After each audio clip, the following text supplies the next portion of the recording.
Okay, that's loud. Okay, at 7 o'clock, we'll start this public hearing. Bob, will you read the notice? Please take notice, an application has been made by Randy Klinsky, 12906 Prairie Ridge Road, Caledonia, Minnesota, for a conditional use permit to refill in the floodplain in Caledonia Township and the following premises. Lot 1, Block 1, Green Acres, 3rd Edition. Said applicant standing to make an application with the fee owner such as manner. Site visit took place today at 3 p.m. at the intersection of Phillip Drive and Green Acres Drive. Hearing continuation on this application will resume at the Houston County Justice Center basement, City, Caledonia, Minnesota, 7 p.m. Thursday, January 22nd. All persons having an interest in the matter will be given the opportunity to be heard relative to the granting or denying of said application. Houston County Planning Commission, Bob Scanlon, advertised January 7th, 2015. Could I interrupt you? I'm not actually following the agenda correctly. First, we have to elect a chairman and vice chairman. Okay. I'm sorry about that. Okay. Nominations are open for, we have to elect new chairman and vice chairman before we start. I nominate Dan Griffin for chairman. I'll second that nomination. Are there any other nominations for chairman? Are there any other nominations for chairman? Any other nominations for chairman? No further nominations. Call for a vote. All those in favor signify by saying aye. Aye. Opposed? Same sign. Motion carries. Now we need to elect the vice chairman. Are there any nominations?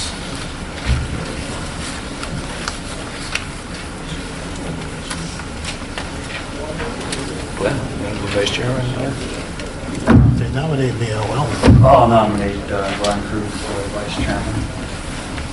Are there any other nominations for vice chairman? Is there a second to that? I'll second that. Glenn has been nominated and seconded. Is there a second to that nomination?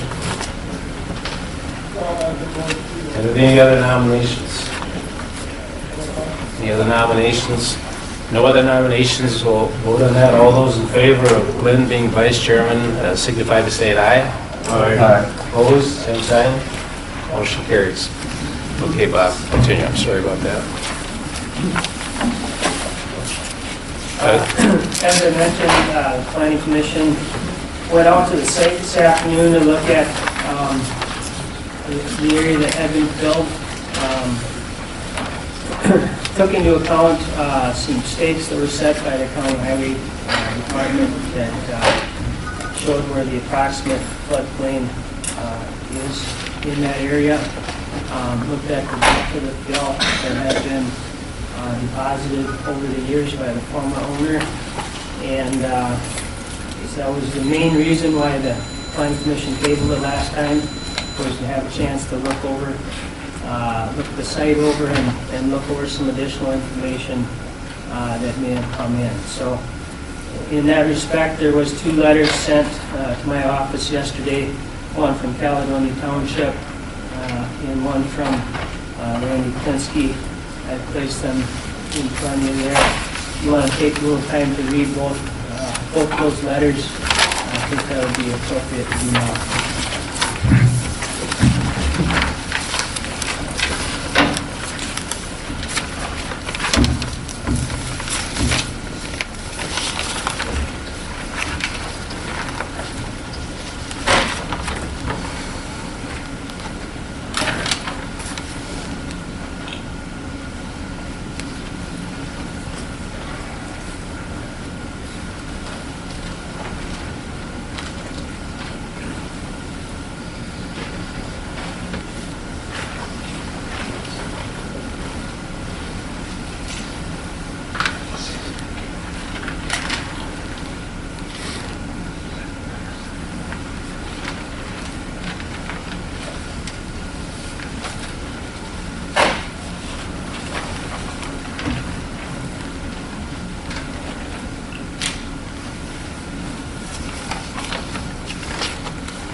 Okay, Mr. Kliski, do you have any other comments that you want to make?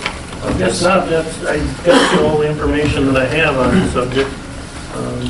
And it's apparent that the existing waterway that remains there is plenty big to handle more than a 100-year flood. I think the real issue here is the permit was pulled after the fact, which, as you know, I did not put that fill in there. Was not aware of it when I bought the lot. Okay, has FEMA been down to remeasure that and it still designates it a floodplain? No, I had a company do a FEMA letter of land map amendment where the fill is now in the floodplain is elevated high enough it would be buildable on the surface. But at that time, that FEMA report needed to be signed by the county, and the county wouldn't sign it until I pulled a conditional use permit for the fill that had already been put in there. So that's what this permit is about. But it was put in there at a time, it was put in the floodplain at a time when it was defined as a floodplain. And with no approval. I believe so. Yeah. And you weren't aware of that when you bought that property? No. Any other questions from members of the Planning and Zoning Commission?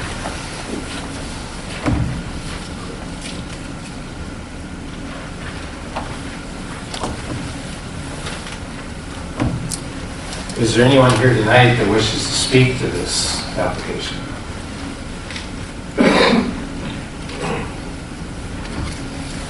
You come up, please. Yeah, just, you should come over here. We do have a microphone we give you. If you would just state your name, sir, and just make your comment. Yeah, that should be on. I hope it is. My name is Dwayne Beckman, and I'm a neighbor of Randy's out there on Phillip Drive. And on behalf of all the neighbors that couldn't all make it tonight, but we are satisfied with the ground staying where it is and the way it is because we've had no problems with water. Is there any other comment from anyone here tonight?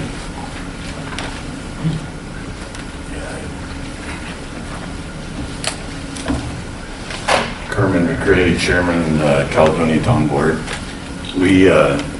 We clearly have, been in conversation with Randy, and I happened to be on that town board when Arnie Fritke platted that area, which was in '03, and the plat, which clearly is filed at the recorder's office, shows that 100-year flood line. Because when Arnie Fritke hired a consultant to size that bridge that you guys crossed, it's actually, some people call it box culverts, but there's 2 4x12 boxes there, and hired a consultant to design that and deal with the flood. And that was in '03. As you guys, and I don't have to tell you this because I assume you know this, the storm of record is the '07 one that occurred during the county fair in August. And it was pretty widespread throughout Caledonia Township as well as other parts of Houston County. But the main storm, the storm of record is down towards Hoka, that 15.5 inches that they keep talking about. That was the storm of record. And that's why we're kind of, as a town board, concerned over managing floods and handling the floodways. Since then, we've had a 100-year storm. They're only supposed to occur once in 100 years. We've had it in '08, in 2010, in 2013. Now, that I'm just talking about Caledonia Township experienced those 400-year storms in that 6-year period. The other 3, the main thrust of the other 3 was in the northern part of our township. So they basically didn't come down Crooked Creek, but went down Beaver Creek. And during those 4 storms, Caledonia Township has experienced $822,000 in road damage from those storms. And lucky for us in the township and support of our legislature, all four events were declared federal disasters, so FEMA was involved. The usual split is 75 federal, 15 state, and 10 local. Of those 4 storms, one was split that way, the 08 storm, and the other 3, the legislature in special session took over the whole 25%. They moved from 15 to 25. Win, lose, or draw is still money, I understand that. But in terms of where it's being paid and how it's being paid, instead of from property taxes in Caledonia Township. When this area was platted in '03, the engineer working for Arnie Fritke developed it in the last line that you saw out there today. That's the 100-year storm line for that floodway. And over the years, of course, from the previous owner, or the owners, you know, whoever owns it, fill was added. And the major part of the fill, as near as I can tell, when you look kind of pictures and from memory, that came in there that kind of encroached in the floodway that we saw today, came off that Minnesota Highway project that was built. Now Randy keeps saying it was 2012, but I think it was actually 2011, so that's when the major part of that fill was available and was placed in there. We don't have a permitting process in our township, you know, to deal with the fills. We deal when there's a zoning application and or a building application, and then we obviously we rely on the county to do that for the township, but we do review it, and we are concerned. Now, when we look at what we saw out there today, the position of our town board, of course, is that we honor what was registered. It's filed in the courthouse. The 100-year storm is line is registered and recorded, and our recommendation is that if you fill that up, that water's got to go somewhere, and it's going to impact somewhere where it wasn't planned to impact it. So that's why the town board, at our meeting that we held the first week in January, and Randy and his wife were there, that's why we passed that motion. And we'd like to have the planning commission support that. If you have any questions, Have any questions? Kermit? Okay, thank you. Yeah.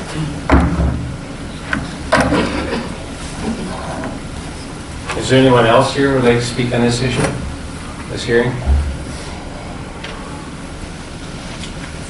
Okay, is there any other discussion, comments from the commission members? That's awful lot of fill there, and you can really see that it really is pushing that floodway. I mean, it must be just less than 45 feet, and there's a lot of water coming in from the other side of the road, too, so us leaving it there kind of sets precedent that, okay, I'm going to fill this in. Not that you did it, but that people are going to fill stuff in, and then later on they're going to say, well, okay, now I'll go get his permit for this, and so-and-so got to do it, so now I get to do it. I'd like to see it go. I think if we quit following the floodplain restrictions that FEMA has set forth, there is FEMA mitigation for some of these things and that, and if they would change it or something like that, but I don't think we want to allow stuff like this being done in the floodplain, because it'll set a precedence, and then we're going to be in a lot of different situations that we don't want to go to. Anybody else? Well, I think that's a legitimate concern, Randy. Your arguments, you know, you have valid arguments.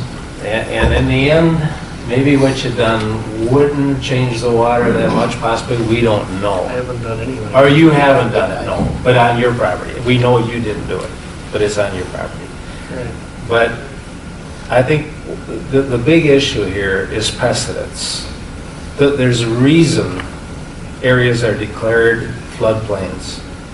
And if we allow people to start filling them in, you know, where do we stop? Your neighbors might want to add 10 feet to the south view and 10 feet to the north view, and then the water's back on your property. I mean, you can't stop once you start. There's a reason we have floodplain data. Everybody that moved out there knew what the plat was.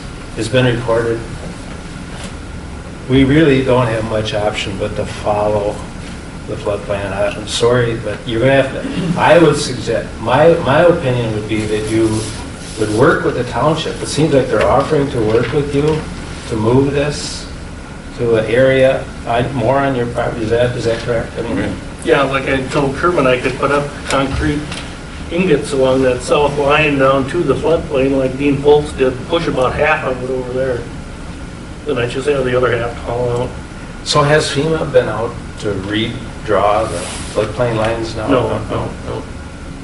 If I can't file the FEMA report without the county signing my FEMA thing, and that can't happen until this conditional use permit's passed. You know, it's possible if the commissioner said to turn this thing down tonight, that you could, I don't know, if you could do some things and get it drawn, but, you know, it has to comply with the floodplain. If FEMA calls it a floodplain, we're going to probably go with FEMA's definition. And that's just the way it is, even though you probably have a good argument that you've never seen water down that far or whatever. But that's not our call, and unfortunately, it's not your call. I mean, you're not the one that gets to decide whether or not that's a floodplain. And there's a lot hanging in the balance about that. If we don't honor these floodplains and we do have a natural disaster, we may not, as a county, get help from FEMA like Kermit got. We got to follow their recommendations, just that, so if it happens again, they can come and help us. Yeah, so, I mean, that's my opinion. Anyone else on the planning commission? All right, at this point, I would entertain a motion to either approve or deny this application. Excuse me. I gotta follow the rules here. Are there any more questions from anyone else here? Okay, Bob, would you read the findings and the criteria? Well, in addition to our 15 criteria for all conditional uses, there are 12 criteria for making a decision on a floodplain application. And I'd like to read through those first, and if one of them catches your attention, maybe write the number down, and I can repeat it if you want, or if you have a question, let me know. But the ordinance says the planning commission shall consider all relevant factors specified under other sections of this ordinance, in addition to the following. And this is on page 104 of the ordinance. Number one, the danger in life and property due to increased flood heights or velocities caused by encroachments. Number two, the danger that materials may be swept onto other lands or downstream to the injury of others, or they may block bridges, culverts, and other hydraulic structures. Number three, the proposed water supply and sanitation systems and the ability of these systems to prevent disease, contamination, and unsanitary conditions. Number four, the susceptibility of the proposed facility and its contents to flood damage and the effect of such damage on the individual owner. Five, the importance of the services provided by the proposed facility to the community. Six, the requirement of a facility for a waterfront location. Seven, the availability of alternative locations not subject to flooding for the proposed use. Eight, the compatibility of the proposed use with existing development and development anticipated in the foreseeable future. Number nine, the relationship of the proposed use to the comprehensive plan and floodplain management program for the area. 10, the safety of access to property in times of flood for ordinary and emergency vehicles. 11, the expected heights, velocity, duration, rate of rise, and sediment transport of the floodwaters expected at the site. And 12, such other factors which are relevant to the purposes of these floodplain controls. Okay, are there any questions? Reading of the findings. Planning Commission should not recommend conditional use permit unless they find the following. Number 1, does the proposed use conform to the county land use plan? 2, does the applicant demonstrate a need for the proposed use? 3, would the proposed use degrade the water quality of the county? 4, would the proposed use adversely increase the quantity of water runoff? 5, are soil conditions adequate to accommodate the proposed use? 6, have potential pollution hazards been addressed and have standards been met? 7, are adequate utilities, access roads, drainage, and other necessary facilities being provided? 8, are adequate measures being taken to provide sufficient off-street parking and loan space to serve the proposed use? 9, are facilities being provided to eliminate any traffic congestion and traffic hazard which may result from the proposed use? 10, would conditional use be injurious to the use and enjoyment of other property in the immediate vicinity for purposes already permitted? 11, does the establishment of conditional use impede the normal and orderly development and improvement of surrounding vacant property for predominant uses in the area? 12, are adequate measures being taken to prevent and control offensive odor, fumes, dust, noise, and vibrations, so that none of these will constitute a nuisance, and control lighting signs and other lights in such a manner that no disturbance in any properties will result? 13 and 14 are not applicable. 15 are site-specific conditions and such other conditions established as required for the protection of the public's health, safety, morals, and general welfare. Okay, are there any questions on the findings? Brett.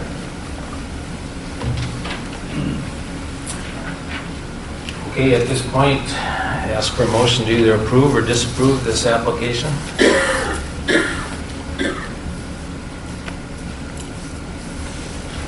Move we disapprove. I'll second that. Motion's been made and seconded to deny this application. Would you want to make any of these criteria that base your decision on any of these that I just read? Well, I think number 4 applies. County land use plan, number 1, number 4. 24, 10.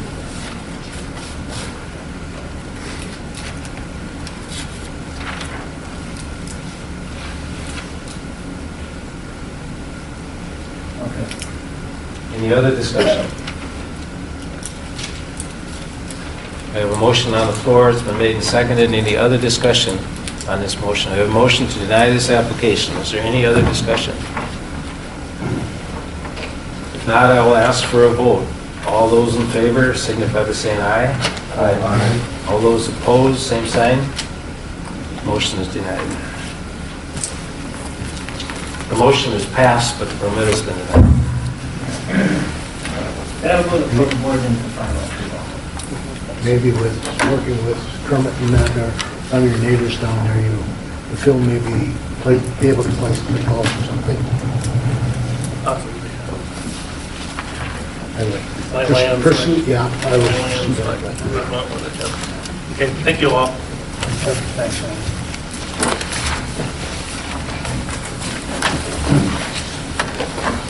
Okay, at this point, we'll approve the minutes for the November 20th meeting. Did everyone get a chance to look at them? I'll make a motion to approve the Okay. 20th minutes. Okay, motion made, I'll second it. seconded by Glenn to approve the minutes. All those in favor, signify by saying aye. Aye. Opposed, same sign. Motion carries. Okay, and then the minutes of the January 6th meeting. Written by a stenographer. Did everyone have a chance to those minutes?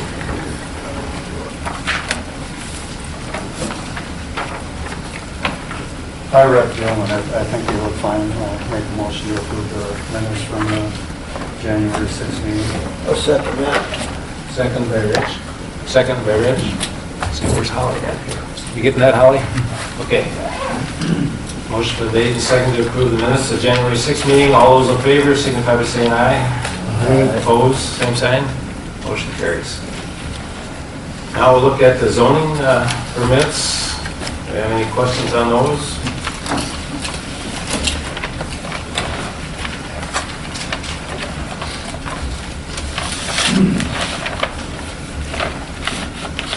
Any questions on the zoning permits?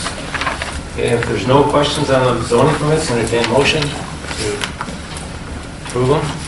I'll make a motion to approve the zoning permits. Second. Second by Dana. Motion been made to approve the zoning permits.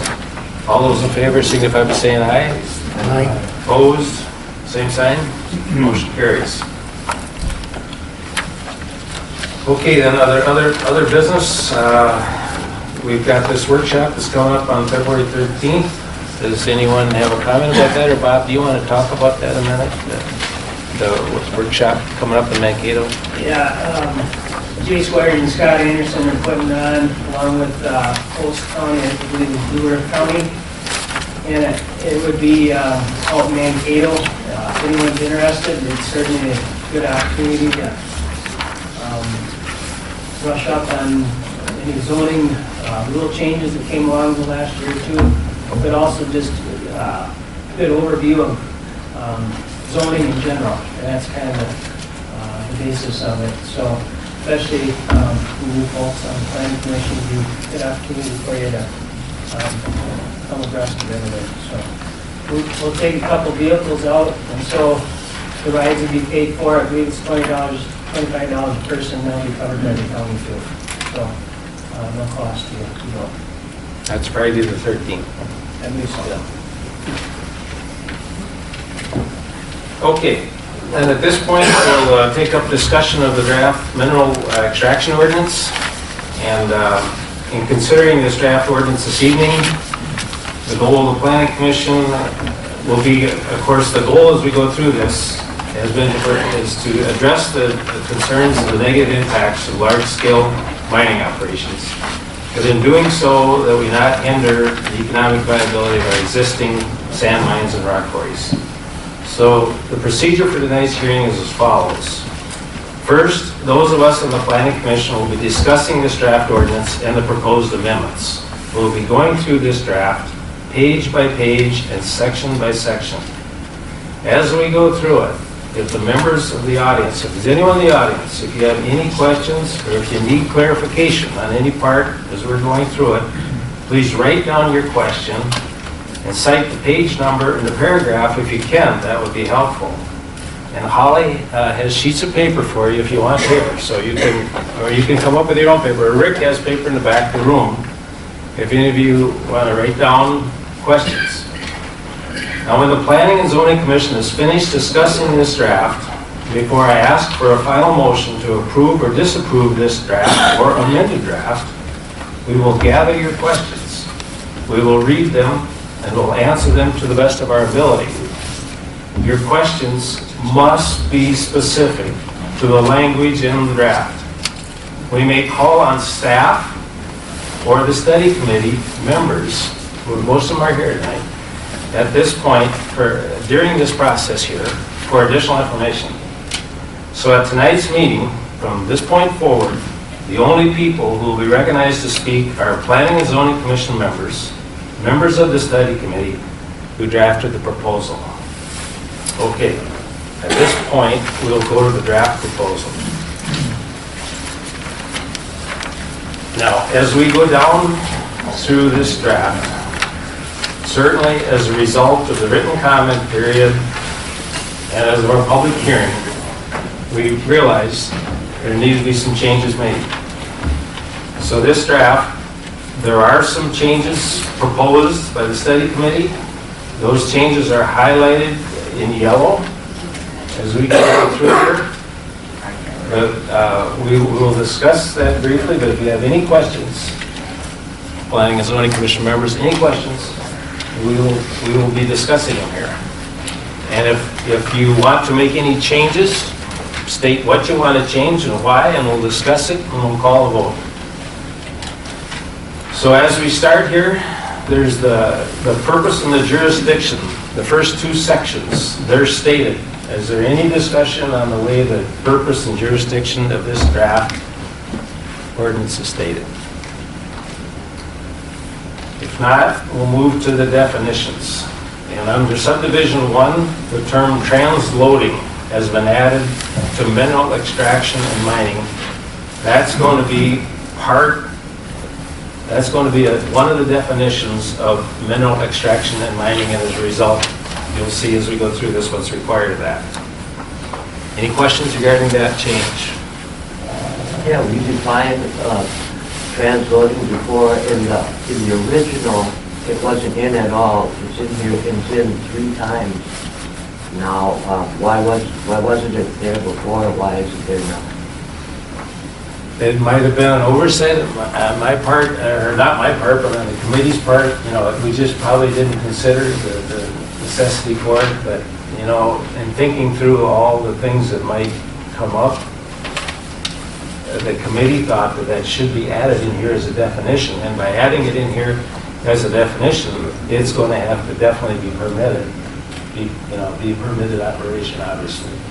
But, you know, if material is removed from a mine site, then it is extracted material. So somebody could move it over to another location where you could load it up, but that's going to be called a transloading site, and that's going to have to be permitted. I think part of the discussion with the committee was that it's something that's already happening in the county.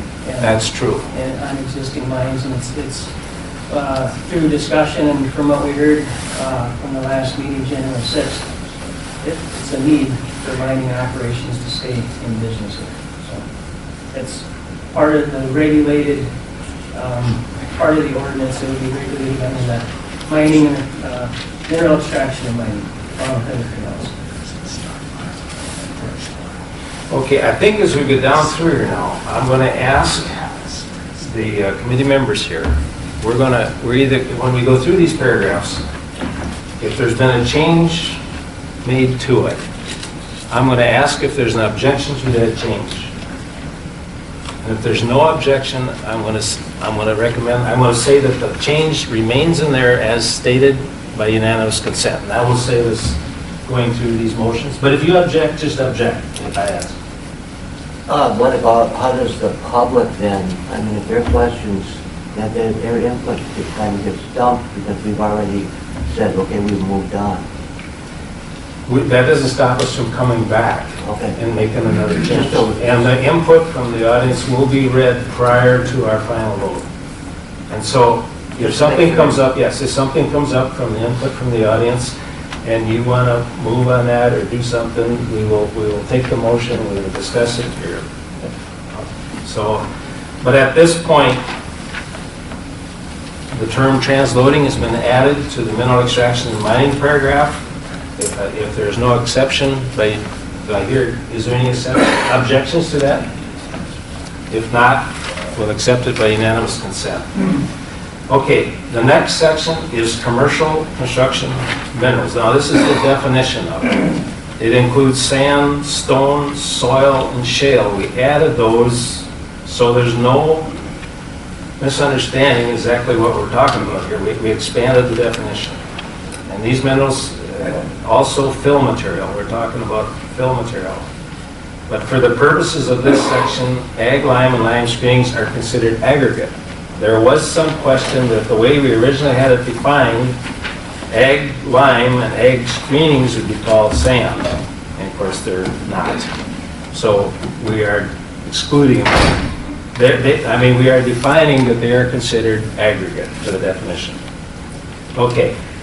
Is there any discussion on this paragraph and the changes recommended in there, in this paragraph? If there are no objections, we will pass it by unanimous consent and accept those recommendations as highlighted in yellow. All right, the next section is a subdivision that the entire subdivision or section has been added. And it's a definition of industrial minerals, metals, gases, and fluids.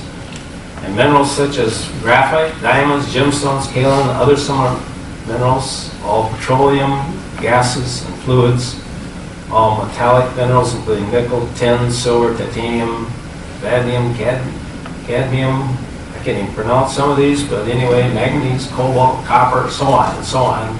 Many of these they're going to be called industrial mining. Also, is it's worded sand and quartz mined for uses other than construction, agricultural purposes, would also be defined as industrial mining. Now, in subdivision 3, is there any discussion? Yeah. I would like, I've got a handout here, I'd like to add the bracketed part to that, the copy for the,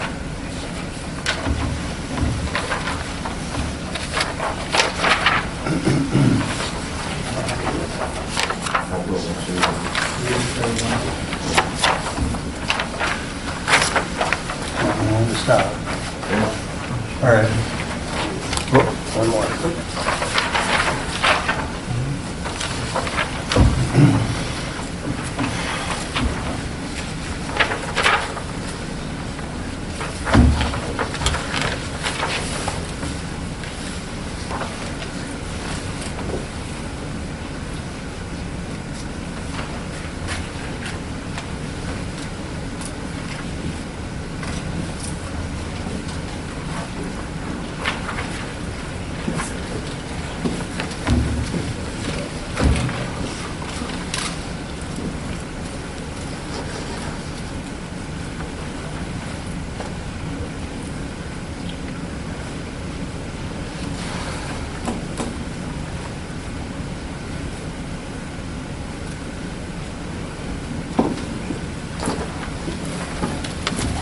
Okay. Want me to read it, or- No, you can read it if you want. Yeah. Is there discussion on Rich's? So Rich, what are you proposing? I'd like to add to the definition, industrial minerals may be used among several industrial uses, also property for the hydraulic fracturing of shale for oil and gas production.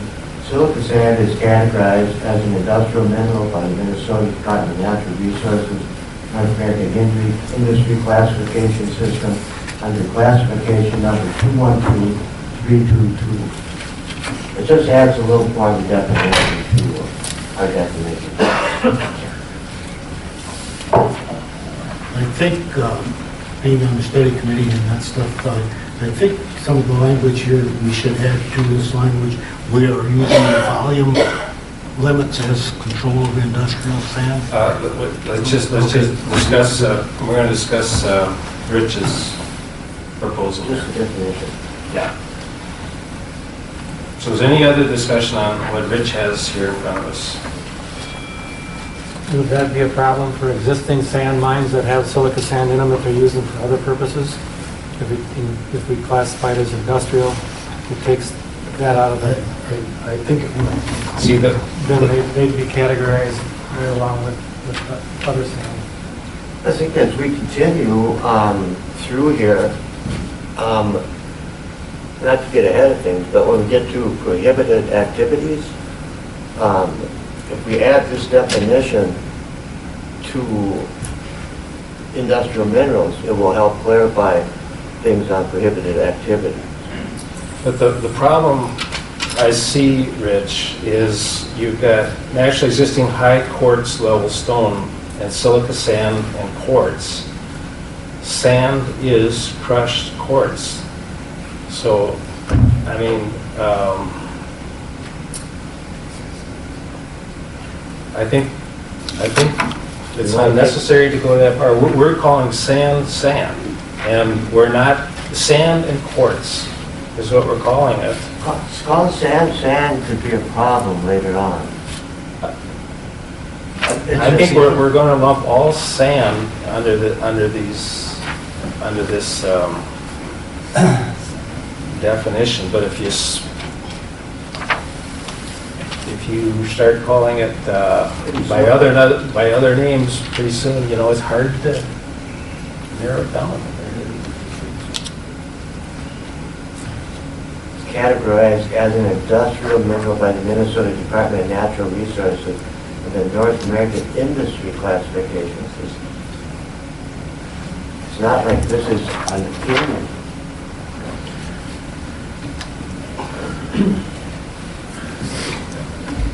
Yeah, for purposes of, what do you guys think on there? I mean, I think we are this is heading in a different direction than what we are going. We have this defined, we've got it in here, I think, very well written. The problem I have is lumping all those terms in there, and you ban them all. Lumping all what? Which term? Lumping the terms in their quartz, silica Silica sand, sand, you yeah, lump that all in that's- there, and then you go on, and No, then it's we go just on. the industrial minerals part, just bracketing. Right, but later on as we go, we're banning this stuff. So if you put it in the industrial mineral definition, and later on we ban it, there's gonna be nothing happening in the county, period. And one of our goals is to not hinder our existing mines, the economic viability of our existing mines. I don't think this would have anything to do with any of our existing ones. If you ban silica sand and you ban quartz, sand is crushed quartz. Okay, we can go on. This might be useful to wait till the questions come in, because I think there's some guys that run quarries here, and they can maybe speak to this at that time also. Well, we're not, there'll only be written questions, there's no, Well, I mean, maybe Yeah. we'd get some input. yeah. But well, Rich, if you want to put this to a motion to accept that, add that to the definition, you can certainly put it to a motion and we'll vote on it. I'm going to make a motion to accept this as an added definition to industrial minerals. Okay, is there a second to that motion? Okay, a motion's been made by Rich and seconded to add this term. So Rich, read it, exactly what you want. What we have already, right? Yeah. And then added to that, industrial minerals may be used among several industrial uses as pumpkins for the hydraulic fracturing of shale for oil and gas production. Silica sand is categorized as an industrial mineral by the Minnesota Department of Natural Resources, the North American Industry Classification System, under classification number 212322. Okay, is there any more discussion on the motion?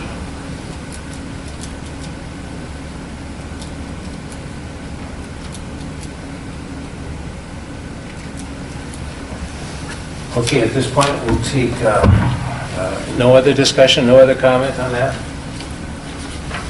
My feeling is that we have it covered without adding that in there. That's my feeling. But at any rate, any other discussion? I think we have it covered without adding that in there. There should be a little change made to the end of that there, but we got. Okay, but this motion specifically. All right, Bob, will you call a roll call vote? Okay, Dana. All those in favor signify by saying yes. All those opposed say no. Dana Jomey, Yes. Rich Shield, Yes. Terry Rosendahl, No. Glenn Cruz, No. Ed Hamel, No. Larry Haffner. No. Motion fails. All right, One more. yes. Tonight, where it says sand and quartz mine for other uses, construction area, we put silica sand on it instead of sand and quartz? No, because we didn't do that on purpose because of just rest. You know, silica sand, you're right, it is mine for other. Yeah. And you're saying that, by saying that, you're being more specific, you're narrowing it down.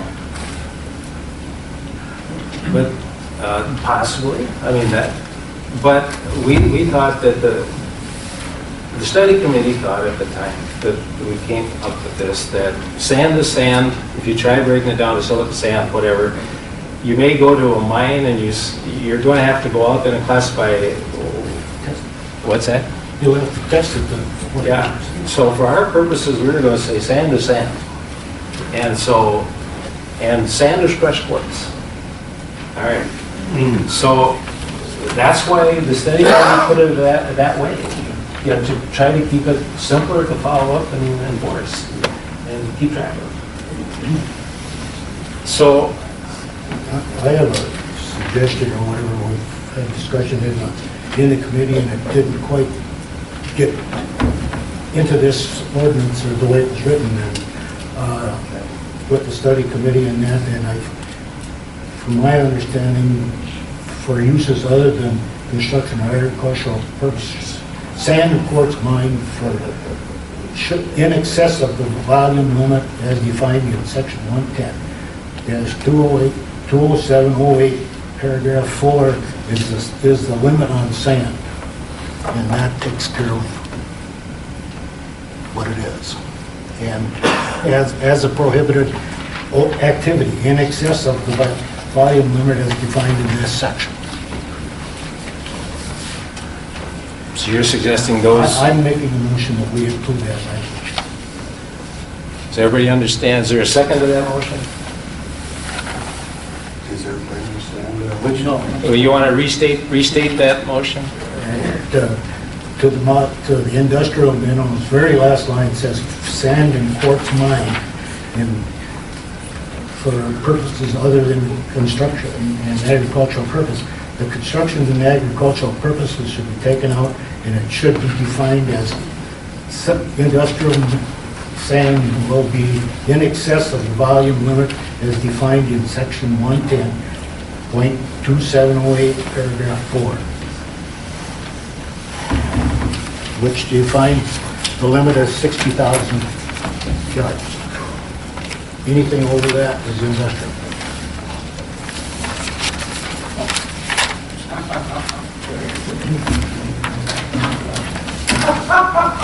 Okay, at this point, there's no outbursts from the audience. Bruce, that's your warning. And beyond that, you'll be asked to leave the room. There's no outbursts, okay, Bruce? You know better than that. All right. Let's go to that. So you want to remove that last sentence? Just the part of it. And add in excess of volume limits as defined in section 110.2078 paragraph 4. Isn't that, Have we agreed on the volume limits yet? It's farther on in here and it just refers what sand is to the volume limits. Let's go to the volume. Let's go to the volume. doesn't that just take a definition and turn it into a number? Let's go to volume limits, Rich. Where is that? Volume limits are on page 10.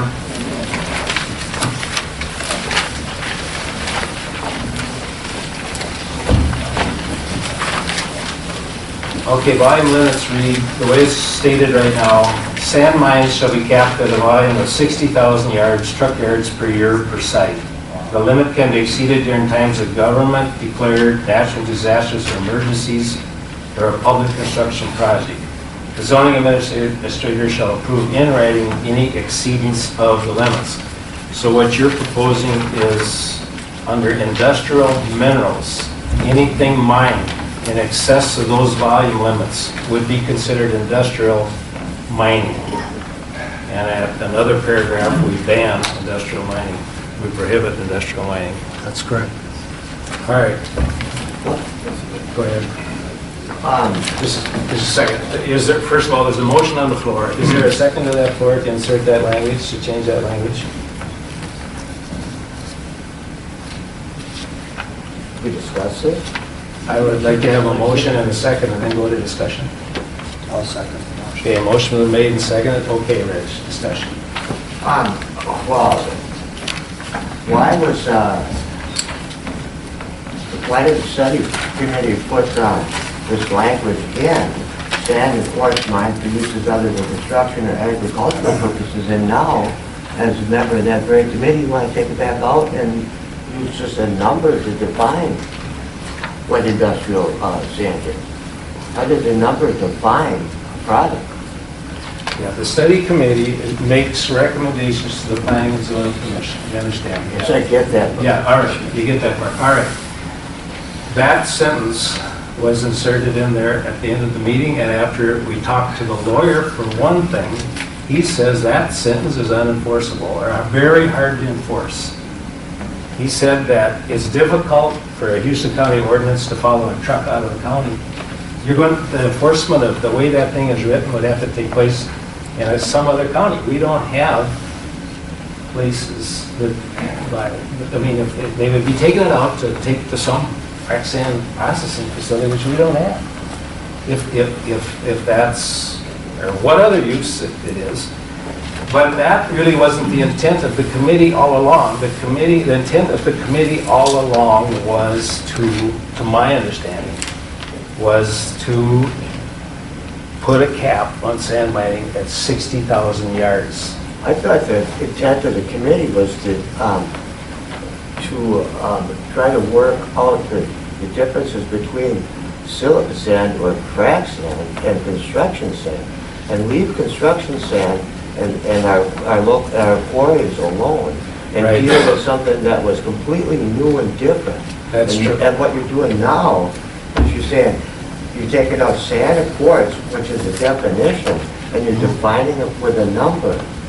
We're defining, we're defining if you mine sand and quartz over this volume, it will be considered industrial and it will be prohibited. That doesn't take care of the problem. I think what the committee found out when we studied this for 3 years was that a lot of the issues brought up pertaining to, damage to roads and things like this had to do with volumes. The volume of, for instance, sand mines in Wisconsin was such that it needed to be regulated. And that's what they decided once they worked through all those issues and discussions, was that to put a volume limit on it, you address the big issue, to put that 60,000 cubic yard number on it, you're addressing the volume issues that came up through the years of study. And so, Who picked the 60,000? That came over years worth of discussion. Part of it came from trying to assess what was currently being used at our mines in this county right now. And to the best of our ability to come up with that number, the present production coming out of most of these mines is 30 to 40,000 yards, somewhere in there. Right. And we have expanding dairies, we have expanding needs, and so raising it to 60, the committee felt, was a reasonable level to go up to give them room to expand.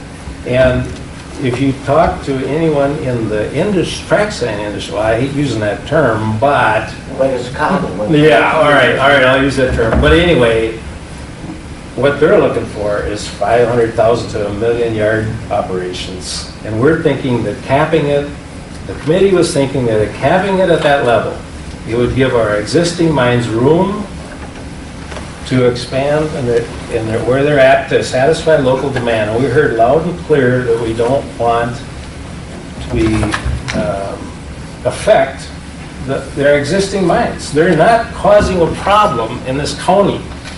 No. And so we actually put that in there, giving them room, but that really is a very low cap, in my opinion. But that's it was negotiated back and forth, and we all settled on it.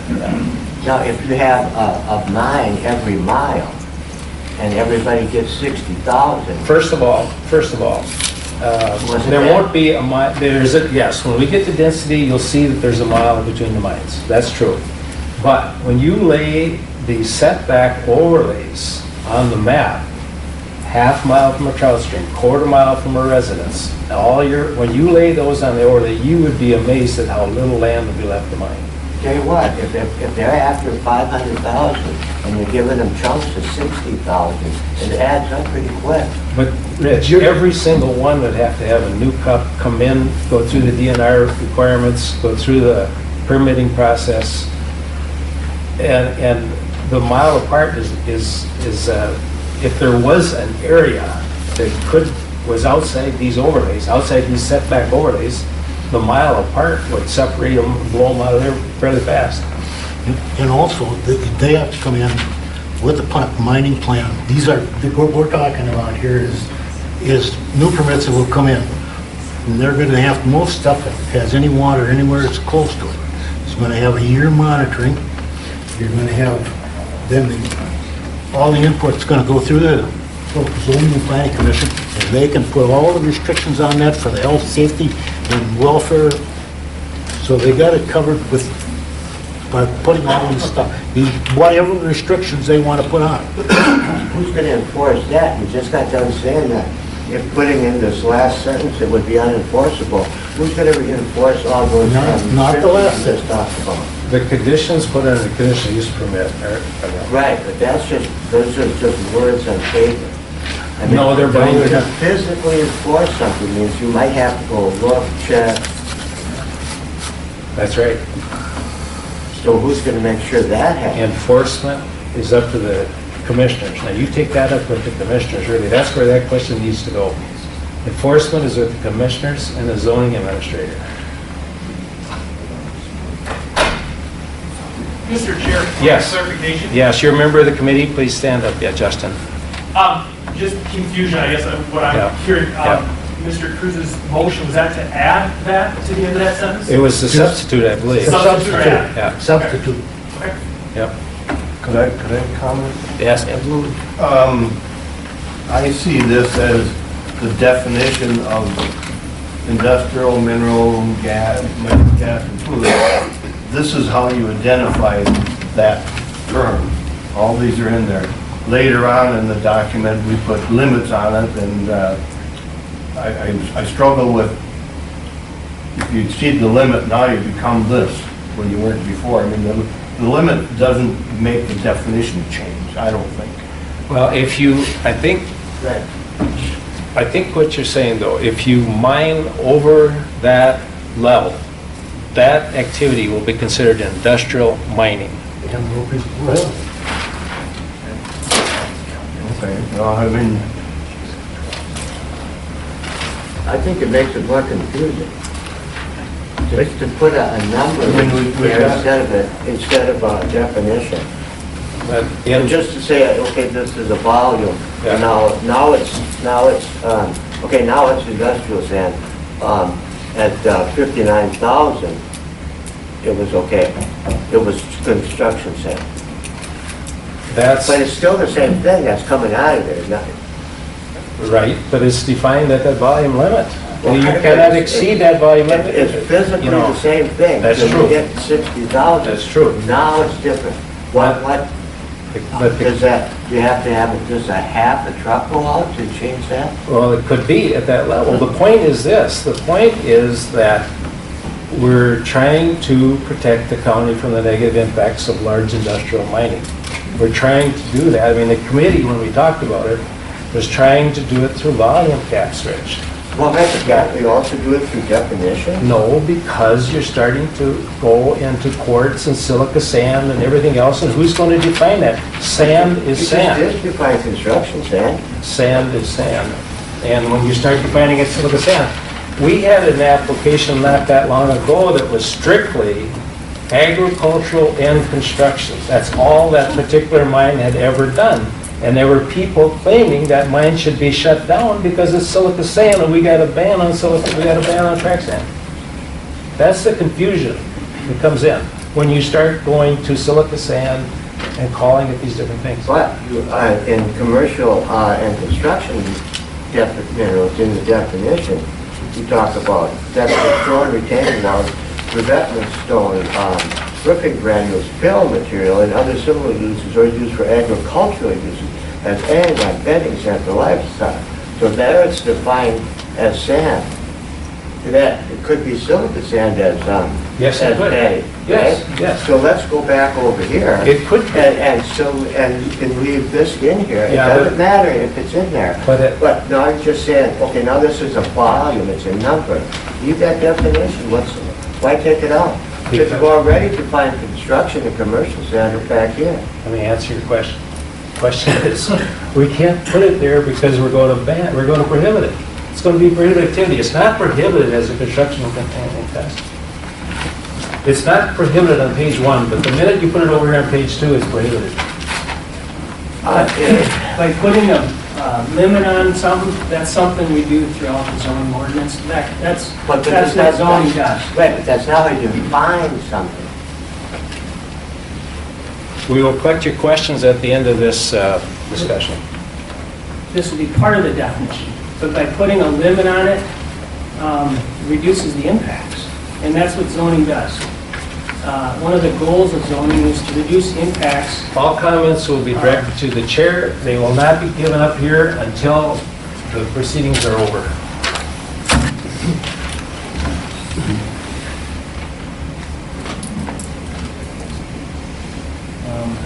For instance, throughout the ordinance, we have limits and thresholds.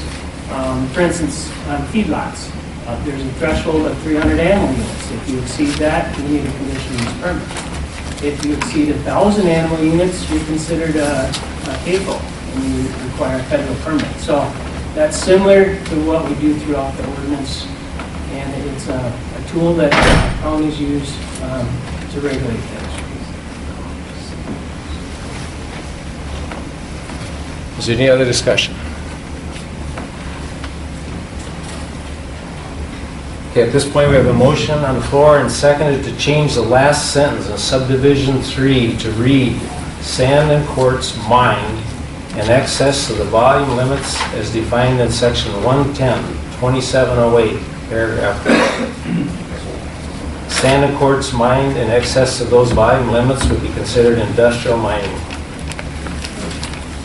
Any other discussion? Bob, will you do a roll call vote? Dana? Motion? Nay. I'm sorry, yeah, in favor signify by saying yes. If you're against it, if you approve of the motion that's on the floor here made by Glenn, say yes. If you're opposed to it, say no. No. Okay, Rick Shield? No. Terry Rosendahl? Yes. Glenn Cruz? Yes. Ed Hamel? Yes. Larry Haffner? No.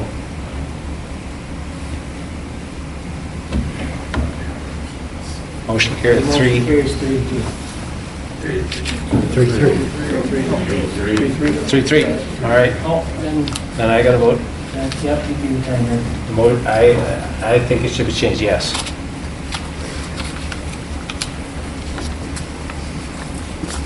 Any other changes to that paragraph?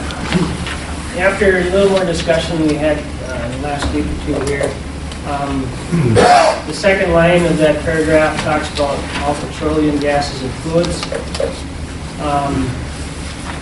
I was wondering if it would make, it would help further clarify that phrase if we would say all petroleum and petroleum-based gases and fluids. And the reason I bring it up is because I had a question.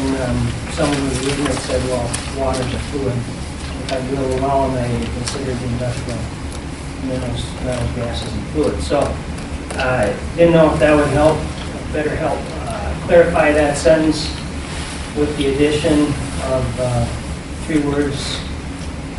Those 3 words would be and petroleum-based after the word petroleum. Okay, is there any comment on Bob's suggestion there? If there's no objection to adding the word petroleum-based in front of gases and fluids, if there's no objection, I'll accept that by unanimous consent and we'll place that in that paragraph. Okay, going on down, there are no more changes in this section. And then we go to interim use permit.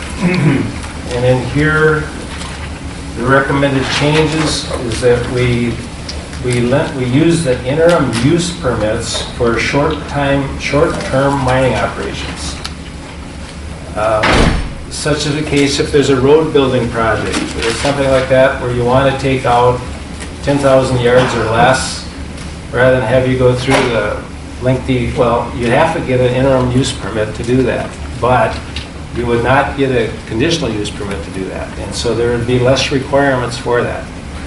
There would be, an interim permit could be granted for a mining operation not to exceed 3 years. It would be for a 3-year period. The volume that could be mined could not exceed 10,000 yards per year. And a completed application for one of these interim use permits at these levels would include an existing conditions map that shows conditions 200 feet beyond the mine boundary. You'd have to have a reclamation plan in place. You'd have to have a description of the mining activities and estimated volumes. You'd have to have a description of the area to be mined. And a short-term mining operation is conditioned. A short-term mining operation is conditioned that it will be a one-time only permit where the mine material is earmarked for a nearby construction project, and any proposal that exceeds 10,000 yards per year would require the issuance of a conditional use permit, as stated in this section. So we put that in there specifically for road projects and so forth, where they have to maybe mine for a year or two to borrow material to haul to fill up the road, or for a bridge project or something like that. But we limit it to 3 years, and it's under 10,000 yards per year, and it's not renewable. So is there any discussion on that? And this, by the way, is in the mineral and mining ordinance, in the mineral extraction and mining ordinance. This is the only place we're going to use the interim use permits, because it's a short-term thing. Okay, is there any question on that? Any discussion on that? Okay, if there's no objections, we will include that language as read into the proposal, into the draft proposal. I guess I have one question. Okay, go ahead. On item 1 there, after the complete application commission use permit shall include the following: the existing conditions map that shows conditions. Maybe you should insert at the mine site and 200 feet beyond the mine boundary, because it sort of reads like you just have to go around the fringes of it or something. Bob, do you want to comment on that? Yeah, that makes sense. Yeah, that better clarifies it. So Okay. after conditions, Just put at the mine site and 200 feet beyond. 200 feet. yeah.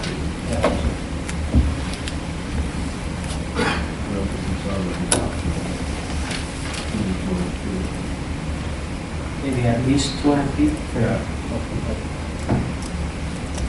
So would you restate that in the way it's proposed to be written? Use the mic, please. Bob, have you got it written down? Do you want to? Yep, the whole new sentence would read, an existing conditions map that shows conditions at the mine site and at least 200 feet beyond the mine boundary. Is that what you wanted in? Yep. Okay, does everyone hear that? Is there any objections to that? If there are no objections, we'll accept it by unanimous consent. All right, then going on to non-conforming mines. Section 2705. There's been some changes here, and largely as a result of what we heard at the public hearing and what we had in the written comment period. But anyway, in the expansion part of it, if these are existing non-conforming mines, we've added. Expansion also includes any placement of a structure or part thereof where none existed before, any new transloading site, any addition of a site feature that will allow the land to be more intensely developed, any move of operations to a new location on the property outside the described mine boundary, or any increase of intensity. All of those things would trigger the non-conforming mine to lose their non-conforming status. And they would have to apply for permits. As you go down there, then it says all legal non-conforming mining and extraction operations shall comply with the density, volume. The density is a mile apart. And if they're existing right now, closer than a mile apart, they can't mine closer to each other. They have to comply with volume, which would be 60,000 yards. They cannot mine, they're going to have to comply with size requirements. They cannot have more than 28 acres open at a time. And they have to submit a land reclamation plan, as set forth, as defined in 2708 and 2710. Also, as we go down through there, an existing legal non-conforming mine and extraction operation determined by the zoning administrator to pose an environmental hazard or negative impact on the health, safety, or welfare of the residents of the county or fails to comply with the density, volume, size, and reclamation standards set forth in this chapter shall lose the non-conforming status. Any questions on how the language is worded in the non-conforming mine section? Does it just lose its non-conforming status, or does, if it poses a threat, I mean, does it get shut down? Or? If it loses its non-conforming status, it is shut down until it gets a new permit. And at that point, its non-conforming status is lost. The only way it can start back up is with a new permit, which in this case, Should that be in here? that's standard. I mean, if you're not, you're either permitted or you're non-conforming, one or the other. You can't be one or the other. You can't be. You could, if you're not conforming, you're not conforming. If you lose that status, you need a permit. Or you close down and reclaim. Or you close down and reclaim.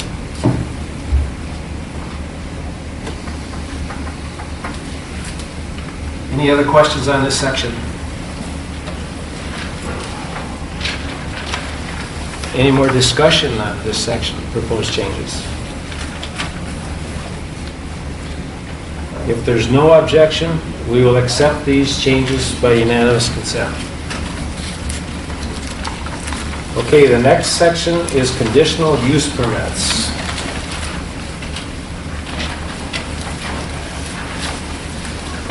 For mineral extraction and mining. Except under the conditions of an interim use permit, which we covered, which is going to be under 10,000 yards, only limited to 3 years, and before a nearby construction project. Any other thing that doesn't fit that category is going to require conditional use permit. So as we go down through here, just in subdivision 1, we'll talk about that first.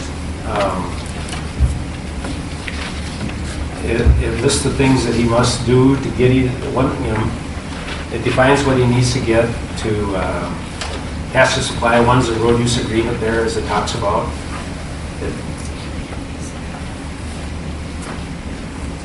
Are there any questions the way that's worded there, that first paragraph? Why did you switch them to conditional use permits? Okay, that's a good question. One of the criteria that we discussed at length at our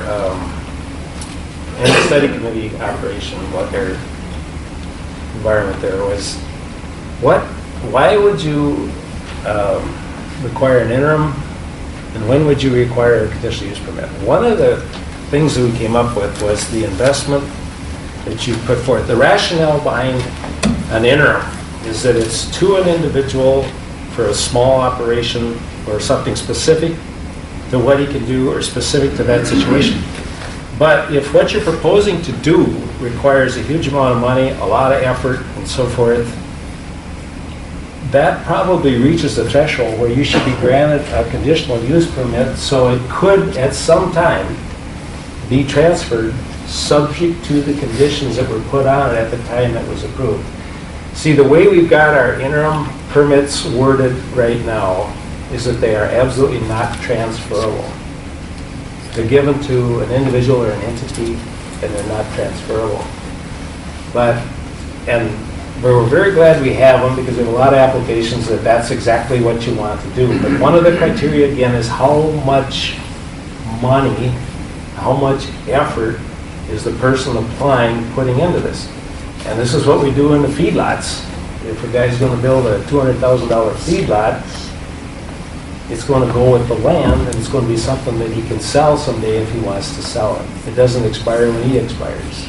And so that was the thinking behind why we go. If he's going to make that effort and make that much of financial commitment to go through all the DNR requirements, to meet our requirements, to find the site and do the permitting, he's probably spending well above 100 grand. And it's going to be a lengthy process. It might be more than 100 grand. We thought that it'd be best to give them a conditional use permit. Now, when in the granting of that permit, the county can put any conditions. I mean, the county is free to put the conditions on that permit at the time it's permitted, and that's going to be critical. But if he goes through that process, we felt that he should, at least when he gets it, he's got a conditional use permit that could be transferred to his heirs or whatever, or he could sell it. That's the reason. Any other comment on that? Bob, do you have anything to add to that? Any other questions? Any other comments?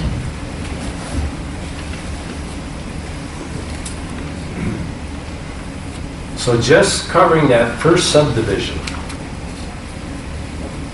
are there any objections to that? And if there's no objection to that first subdivision, that first paragraph, we'll accept those suggested changes by unanimous consent.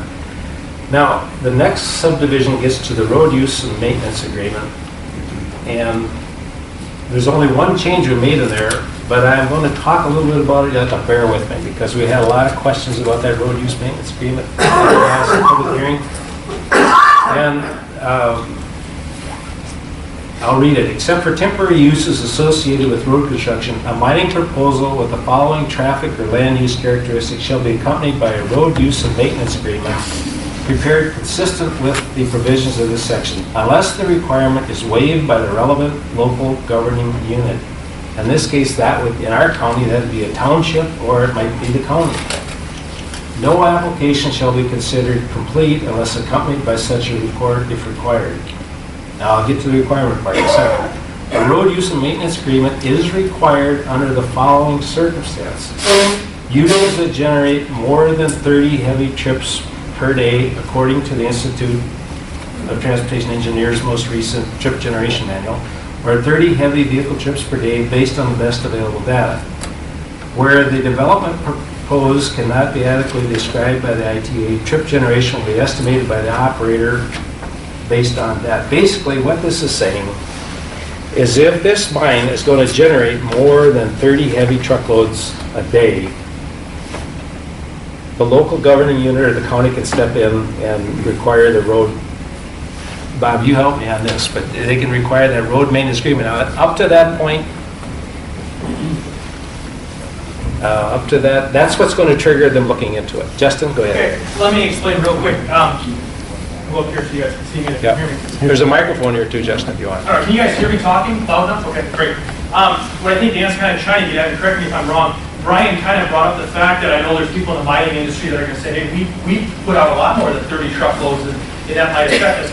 The reason the language was structured the way it was, the word may was used instead of the word shall, in that instance, was because it's not necessarily required depending on what roads you're on or the access to that point.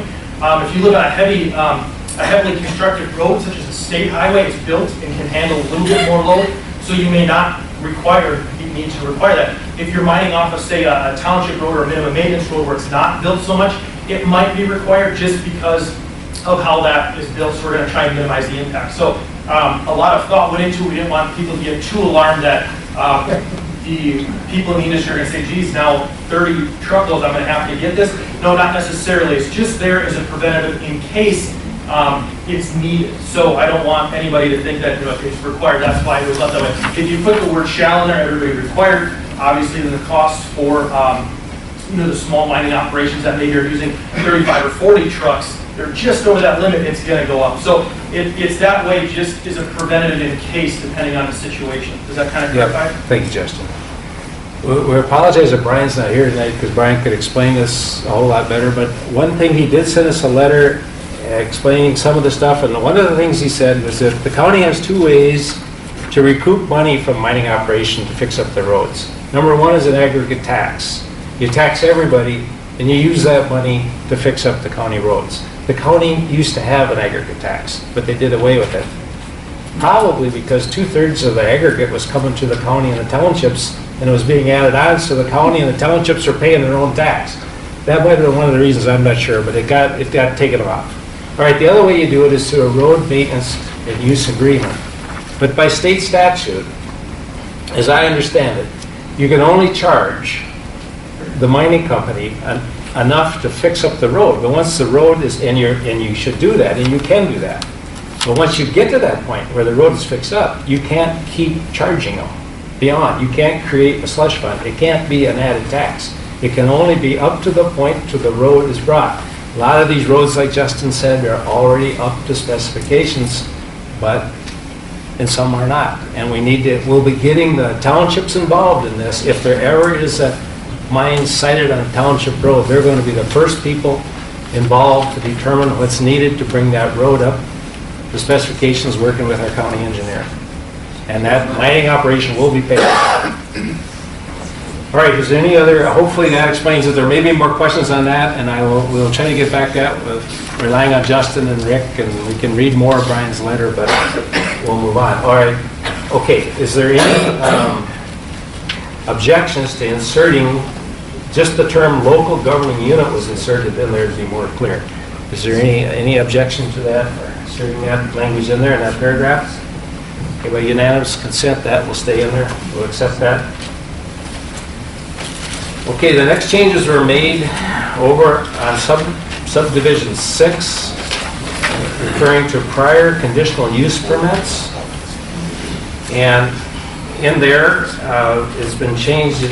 What it originally said was that mining and extraction operations operating with a valid conditional use permit prior to the adoption of this chapter will remain in compliance with the terms and conditions of the conditional use permit and shall be permitted to continue to operate until the permit has expired. Cups don't expire. So that has been taken out, and it just says be permitted to continue to operate. Any expansion or change in the operation will require a new conditional use permit. So any expansion or changes, I need a new permit. Are there any objections to those changes being added there?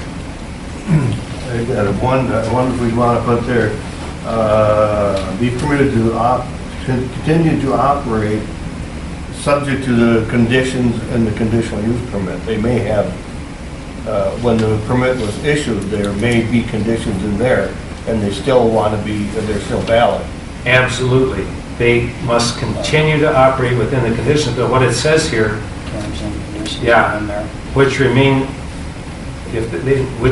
in compliance with the terms and conditions of the conditional use permit. So it's, okay, all right. Yeah, so they must stay in compliance with the terms of the cup they receive. That's covered there. Yeah. Any other comments on those changes? If there's no objections to those changes, we will adopt them by unanimous consent.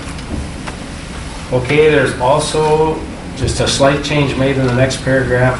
Under exceptions, if all activities do not require an interim or conditional use permit, and they were the same as listed in the original draft. Is there any discussion on that? Is there any objection? I mean, we just added the word conditional is all we added. There's no objection by unanimous consent. We'll leave that word in there, of course. And the next subdivision, activities included in the conditional use permit. Again, what we're changing here is the word interim to conditional through this paragraph.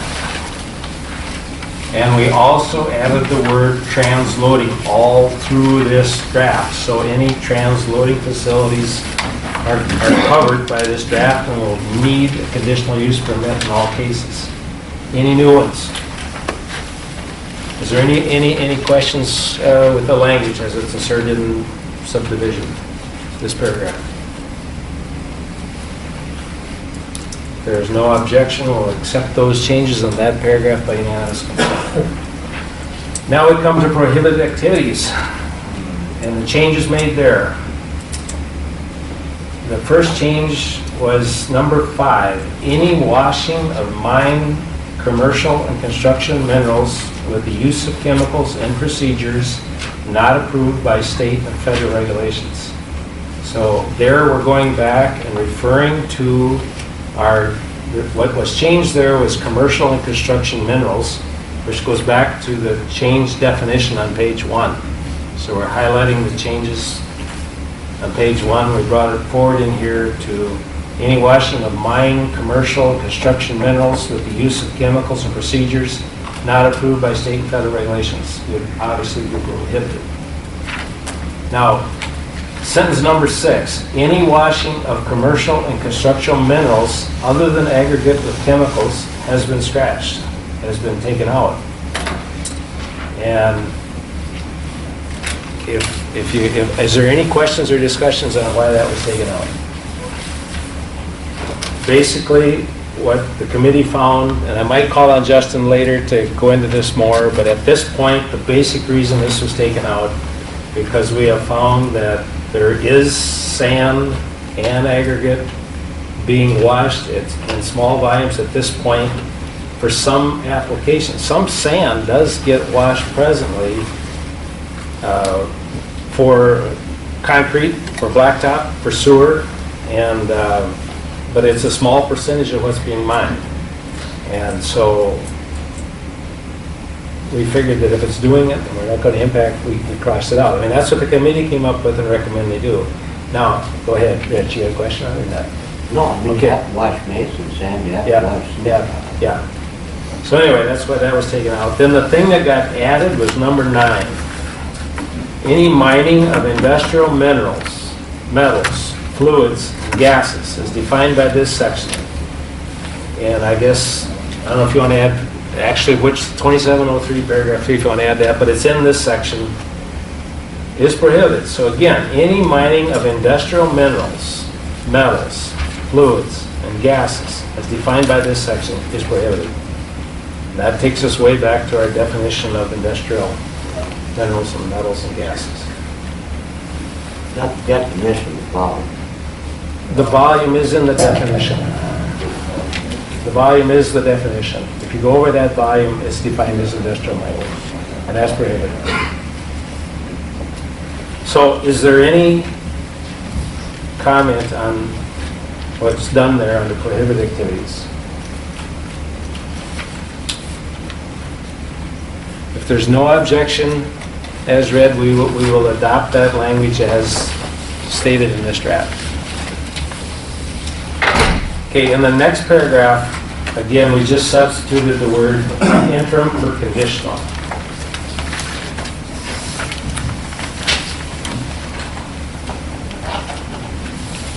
Actually, in the next, we just changed the number on the next one. So is there any, in subdivision 10, is there any objection to just that change?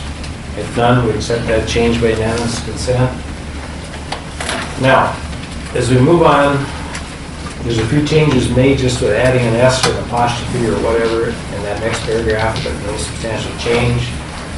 Then we go to the existing conditions map. This is the existing conditions map that an applicant would have to submit in the process of getting a permit. There were no changes made to that paragraph. The next paragraph, there are no changes recommended to that paragraph. Okay, the next paragraph, the section is general performance standards. And we changed the term, each person or corporation to whom a mining operation is issued, we changed the term mining operation to mineral extraction and mining conditional use permit, because that's what they'll be having to get. And then the other change we made in there is that all of the things that deal with blasting have been put under one paragraph. And all the things like the pre-blasting survey, blasting notification, control of adverse effects, investigation of complaints, blasting log, storage of explosives, they don't have their individual number, they're all under one number. That's just organizing it. I've got one recommendation for that. Yeah. Page 8, subdivision, what, the A, I guess it is. Yes. On the second line, dwelling, what is it, you got a document the condition of dwelling structures, water well within specified radius of blasting before commencing. And I would advocate putting in specified radius as defined in section 2701 subdivision 1, information required for the existing conditions map. And then continue on. And how does that read, Larry? It would read, I mean, the section that you're referencing, how does that read? to file a document on, what is that,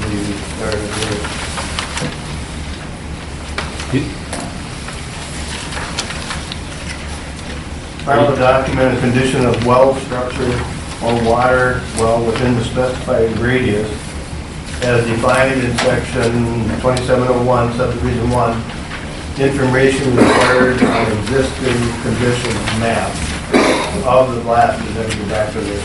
It's just put in between the radius and of. On the end of the second line.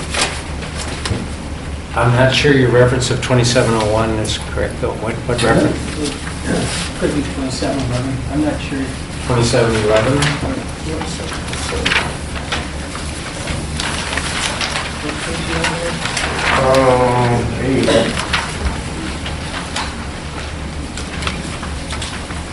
I think that's when it refers back to,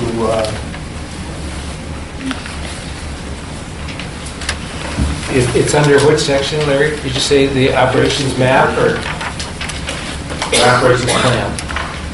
2707. 2707, is that what we're looking for? Existing conditions map?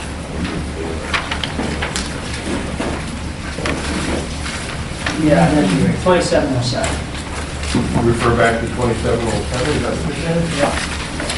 All right, let's see.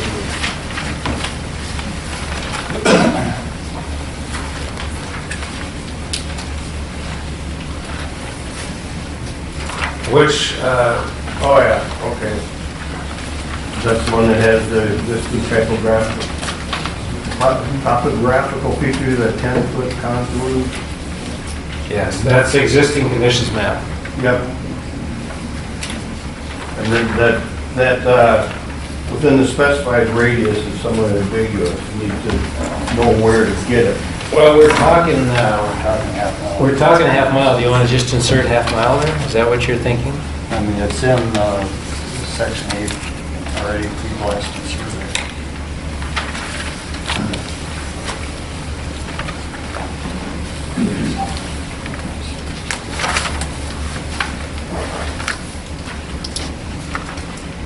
Right now, he's required to notify, yeah, right, he's required to notify the neighbors within a half mile from the mine site. So what are you suggesting, that be put in there, Larry? Is that what- Okay, the pre-blasting survey is a record on paper, video, or unalterable electronic document. The condition of well, dwelling, structure, or water well within a specified radius. You want to insert within a half mile radius? Is that what you're saying? Isn't that the one from 2701? Existing condition map shall be drawn on a scale of 1 to 10, 1 inch to 100 feet, and shall show the outline of the tract to be mined and the adjacent area within 500 feet of the proposed excavation. I think that just clears it up. I mean, that's, what? You're talking about 2707? Yeah.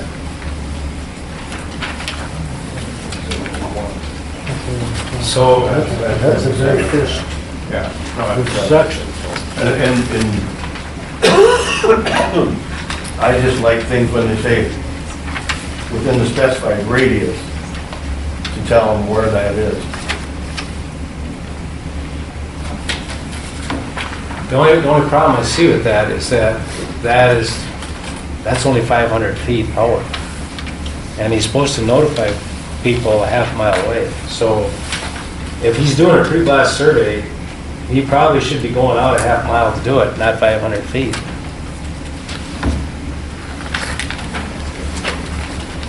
We have 500 feet. Isn't that 500 feet? I mean, Yeah.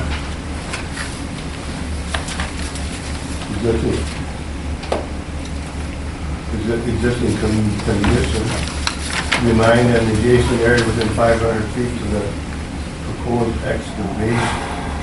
that's his map. That's the map that he does, but the pre-blast survey, if you want to define specified radius, maybe you should, since we're talking about a half mile, he has to go out, he has to notify people within a half mile before he blasts. Okay. So you probably, it could be required that you do a pre-blast survey within a half mile of the blasting site. That would be consistent with the rest of the language in here. Okay.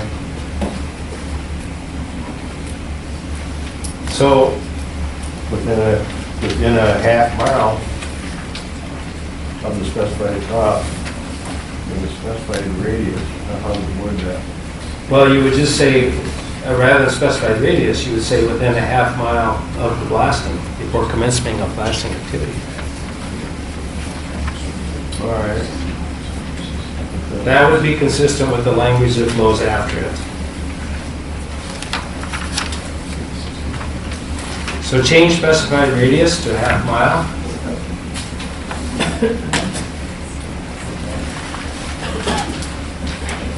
Think that's okay? Everybody, any comment on that? Larry, what do you think? You okay with that? I'm trying to think that half mile, is that a radius or is that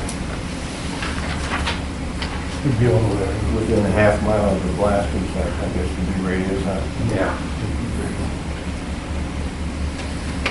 Is there any objection to changing that specified radius to nail it down to half mile? All right, well, in the same, we'll just put that on hold for a second, because within the same, we made some more changes in this blasting section. One other change is that once a blasting survey is complete, it shall be valid for a period of 5 years. And the thinking there was that when the mine operator goes to prepare a pre-blasting survey, obviously he's got to get permission of the landowners. But then the landowner, the way it was originally worded, he may not get onto a land, he'll only get onto land at the point that the landowner wants him to come on there. But if the landowner requests that he comes on there, he has to go on, if it lives within a half mile, he'll have to do a pre-blast survey, and he'll have to follow all these requirements. But once the miner does the pre-blast survey, it should be valid for a certain amount of time. It can't be that the neighbor wants it every single time you blast. That's my opinion. That's the opinion of the committee. But that's open for discussion here. That's one thing that's been added. Is there any discussion on that? Keep moving with the radius that Larry talked about. What's that? He'll keep moving with the radius and you. Well, it's a half mile from the defined mine site, but all of his blasting is going to be inside that defined mine site. Right, but if he's moving. If he expands, yeah. But if he expands out of his defined mine site, that could, if that's what's defined in his permit, if he goes out of there, he needs to be permit. But I'm just saying that if you put the radius in there, then you might have to change. Oh, I see what you're saying. Yeah. Good point. Yeah, good point. That's a good point. Okay. But we took the term radius out, did we not? It's within a half mile of the blasting. Yeah. Do you want to say within a half mile of the mine boundary? Yeah, I'm good with that. Okay. But if you put the word radius in, then we kind of. You're right. You're right. Okay, within a half mile of the mine boundary before commencement of blasting.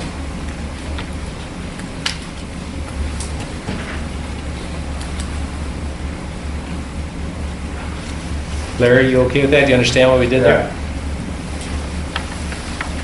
Okay, is there any question on the survey is valid for 5 years once it's done? The reason that's in there is to establish a baseline on the wells and the property around and everything else. I mean, the wells and the property is what it's regarding. I don't see, when did they ever test that? Is that the request of the landowner or? This is part of a new application, and before he can blast, he's going to have to do this pre-blast survey, and he has to, he'll send out a notification to the neighbors within a half mile. Of course, he has to get the permission to go on their property, but if they want it, he's got to go in and do that pre-blast survey. And then once he does it, it's good for 5 years. But how do we determine if it has had any effect? If it is actually affecting a well or a house or something, where is that piece dealt with? I'm going to let Bob answer that one. That's a request of the homeowner? Well, yes, if we Homeowner have makes the request for the survey. And they go through, do the survey after the blast. If the homeowner believes that there's some damage, then the blasting company is held accountable. So But it's up to the homeowner to initiate the second. I mean, you've got the baseline, now you want to see if anything changed. Right, but if there is a complaint, yeah, excuse me, Glenn, go ahead. That's up to the property owner. Yeah, they got to initiate. That initiate. And that goes to the blasting guy and the quarry operator. And of course, if there's any liability involved, that's between the property owner and the miner. Yeah. Okay. But the I believe property it's the doesn't blast. have to pay. No. He's gonna pay the check as well if he gets the damage. And that's. Yeah, I see what you're saying, yeah.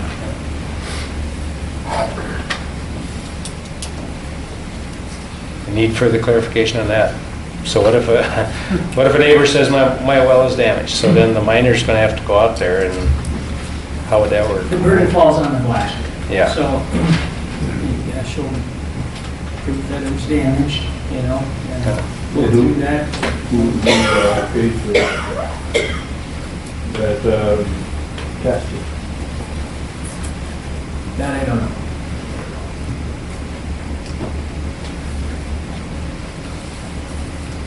Is that something we want to address? Yeah, What's that? I think you got it.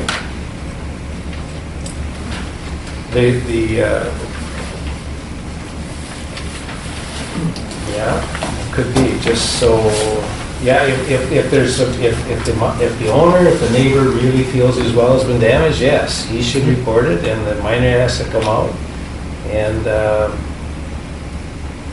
do the test. I'm not sure how that test will be done, probably got well drillers in here, but at any rate, if it's established that the miner did the damage, the liability's on the part of the miner. And if he has this pre-blast survey, he has it documented what the condition of the well or the condition of the home was prior to the blasting activity. So the reason for the pre-blast survey is to get a baseline established so damage can be proved. I don't know whether that needs to be put in there or not. I'm open for that.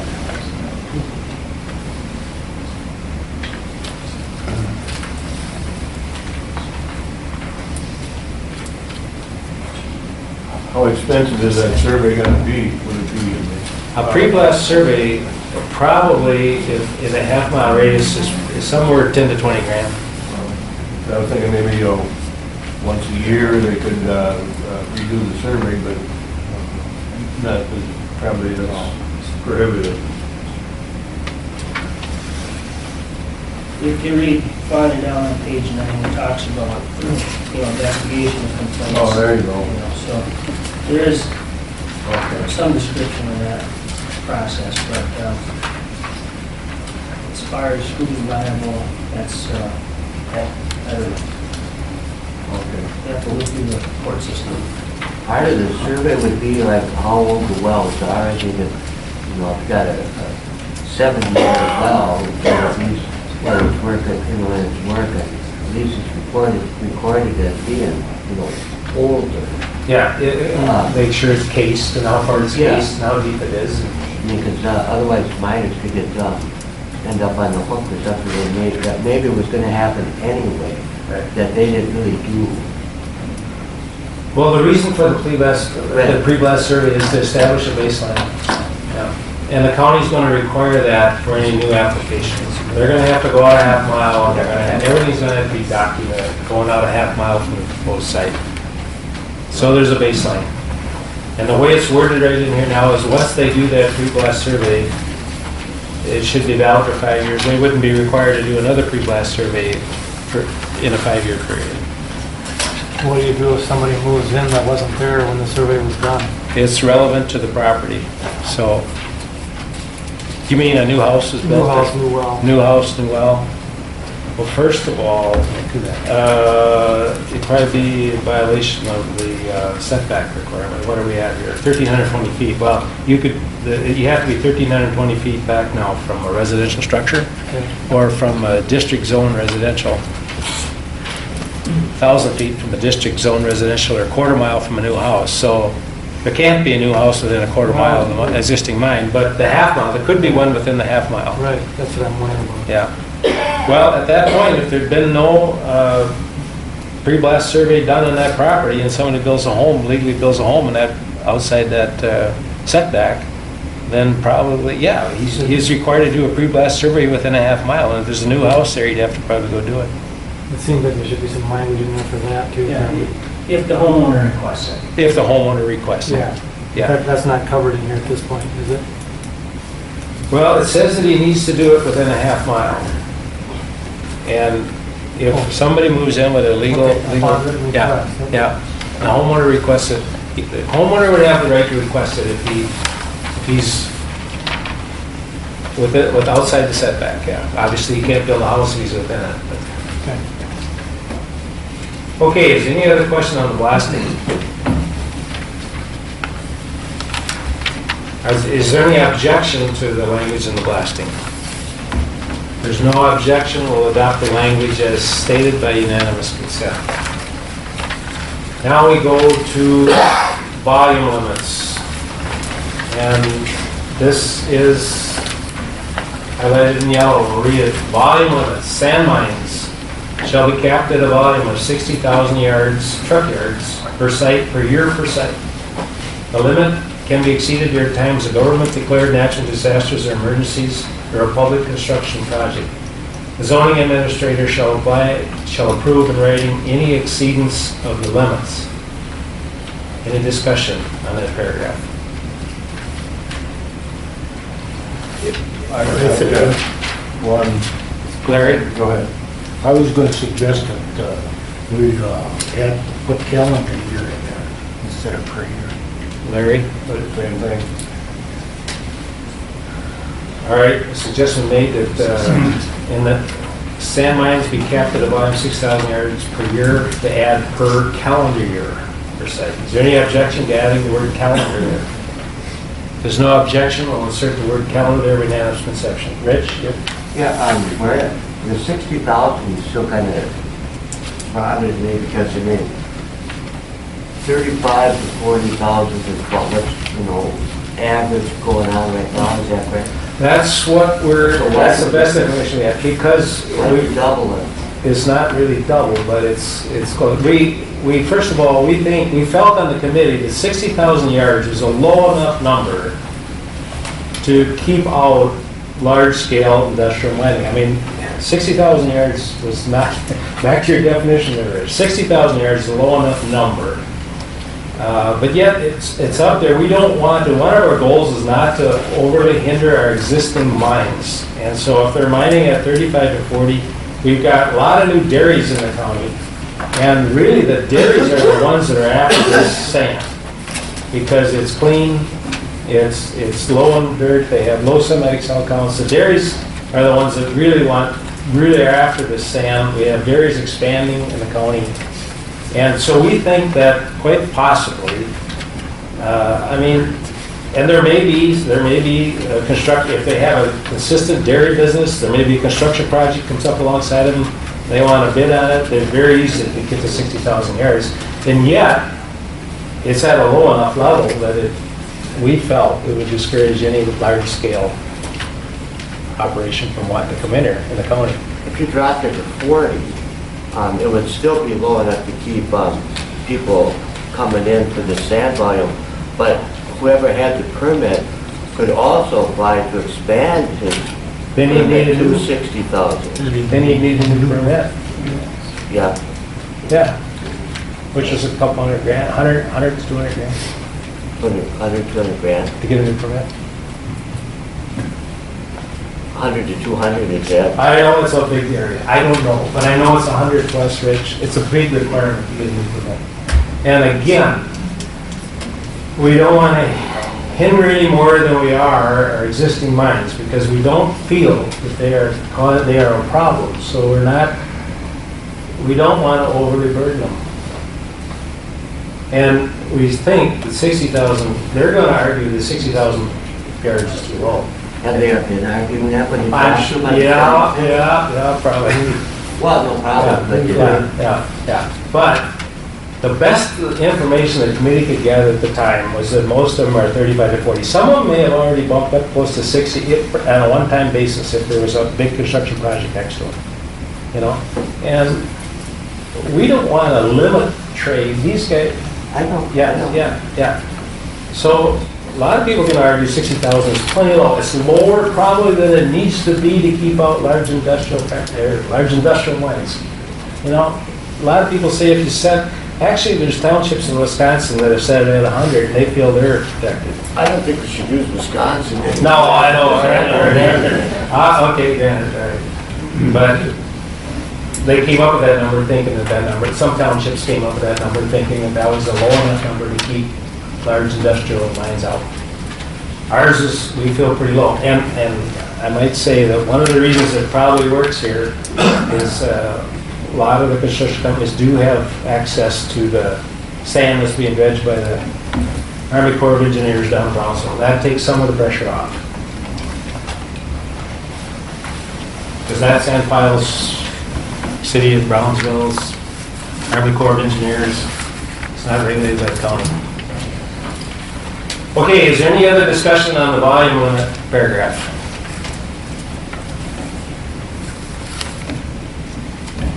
Is there any objection to the wording as it is worded? I think Rich should have been 35 to 40, but it was good enough now. Why bump it up? You know, your argument about that they need more egg sand is true, but there isn't just one sand quarry in the county. There's a whole mess of them. And they're local. Yeah. I mean, you're not gonna haul sand. You're talking like a one big quarry that they're getting it from one. I know they're getting it from a lot of one. Let's go to 40. I'm gonna make a motion, we go to 40. Okay, a motion was made that limit be changed from 60,000 cubic yards to 40,000 cubic yards. Is there a second? Also, Motion was made and seconded to change that cap from 60,000 yards down to 40,000 cubic yards. Any further discussion? Bob, call a roll call vote. Larry Haffner, Yes. No, so if you're in favor of the motion on the floor, say yes. If you're in favor of reducing it to 60 down to 40, say yes. If you're opposed to lowering the limit from 60 down to 40, say, if you're opposed to lowering that limit, say no. Okay, I'm sorry. No. Ed Hamel, No. Glenn Cruz, No. Terry Rosen, no. Rich Shield, Yes. Dana Chumley. Yes. Motion denied. The limit stays at 60,000 yards. Any other comment? All right, if there's no further comment, that language will be accepted as read by unanimous consent. Not by unanimous consent, by the vote. Okay, moving on. The next changes were made in the siting locations. Again, it's just we changed it from mining to mineral and extraction mining site. That's the only change we made. There were no other changes suggested for that section by the study committee. Does anyone else have any suggestions for changes there? Or anything you'd like to change?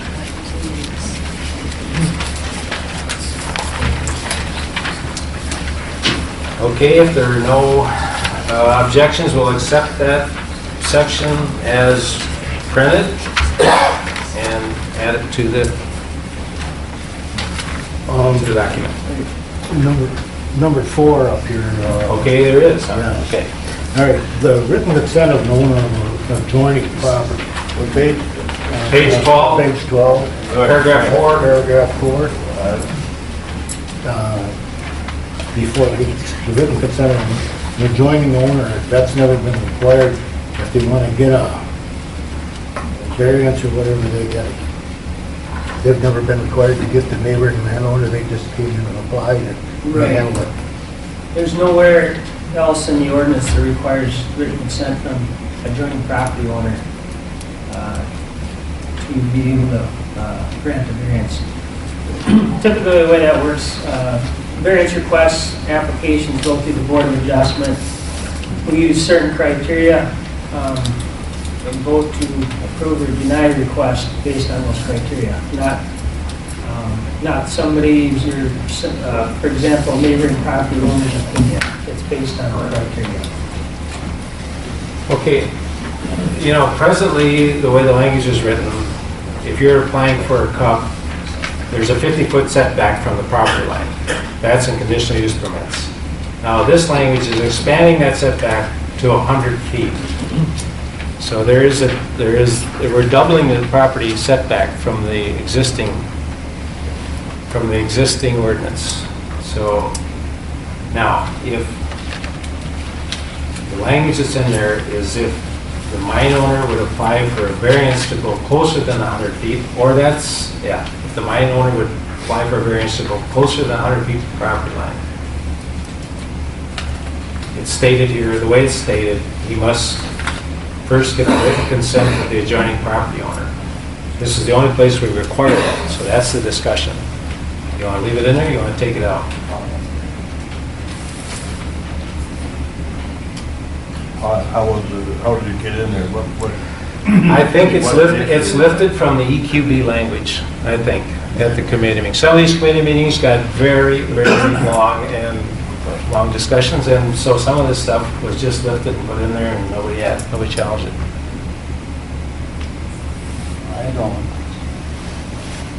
I mean, if there's any adjustment to the setbacks, it's got to go through the variance board anyway. I don't know why that sentence would be even in there. I don't. And the adjoining property owner would be there and be able to express his concerns. Right.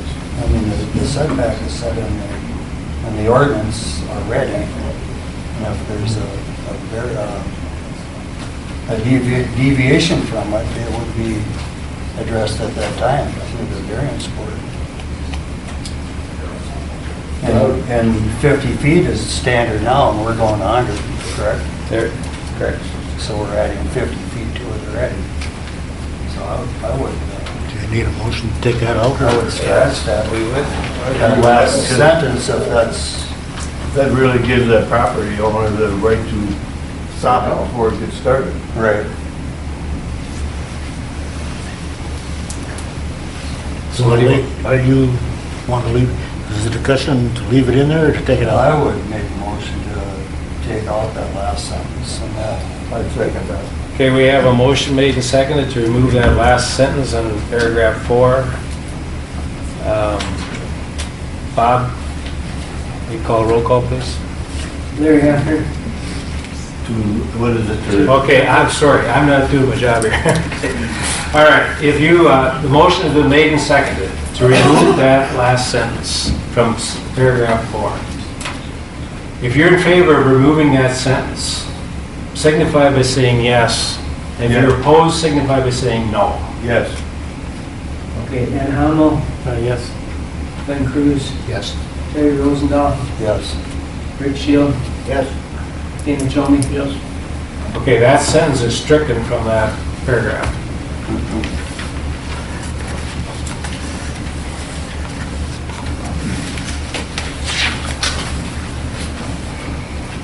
That last sentence, do I need to read the sentence? You know what, you got it down, Bob? Yep, I got it. All right. Now, the operational plan requirement. The only changes made there was, again, inserting the word conditional for interim on the start, but then when we get down to number 14, it says if a mineral extraction facility proposes to dewater the site, a plan must be submitted. The new statement says a plan must be submitted that meets state requirements and standards. Prior to that, we listed all of these things, but it's almost exactly what the state requires. Is it exactly what the state requires, Bob? Do you know? Or is it? I'm not sure. I'm not sure. But anyway, the state is regulating this, and we are limited with personnel the way it is. We figure if the state regulates the dewatering of a mine site, that's MPCA. So the miners have to comply with MPCA requirements on this subject. So we don't feel the county has to double up on it. But the miner has to bring his his plan must be submitted and must meet the requirements. It must have an MPCA approval. So that's what the county would be requiring. Is there any discussion on that? If there's no objection, Actually, Yes, go ahead, Ed. Item 5 here. oh, item 5, I'm sorry. Yep, go ahead. Description of proposed locations and volumes of on-site stockpiling, either yardage or tonnage. After that, I think it'd be good to make sure that all the stuff stays on the mine site, because that's not really addressed there. You can put in a sentence that says, all stockpiling of excavated materials shall be confined to the active permitted mine site. And that keeps it all, so they couldn't stockpile it at a neighbor's place or something like that. Keeps all the mess in one place. Okay, and the mine site for sand is 20 acres, and for aggregate is 60. That's in our area limits. So that's what you're saying? Right. Inside? Keep it in the mine site that they're using. You know, This is probably very, very difficult to do when you're starting a mine, you know, to get it opened up when you're do it. Bring on board. I'll just open maybe part of it at a time, I don't know. Well, yeah, you gotta get some machinery in there, you gotta get bared off so you can get the product that you're taking out. 20 acres isn't really small. Yeah, you aren't gonna open up that until, because you'll be taxed how much you open up. So you're saying, what do you think? When these new mine sites come through, and you can, all sites are different when you go to look at them, you know, in different areas or whatever. And structure the plan or the conditions to cover whatever you think needs done. You put the conditions on when they apply. Or, Yeah, but Dan, can you speak up, please? I can't hear. Oh, I'm sorry, yeah. What did he say?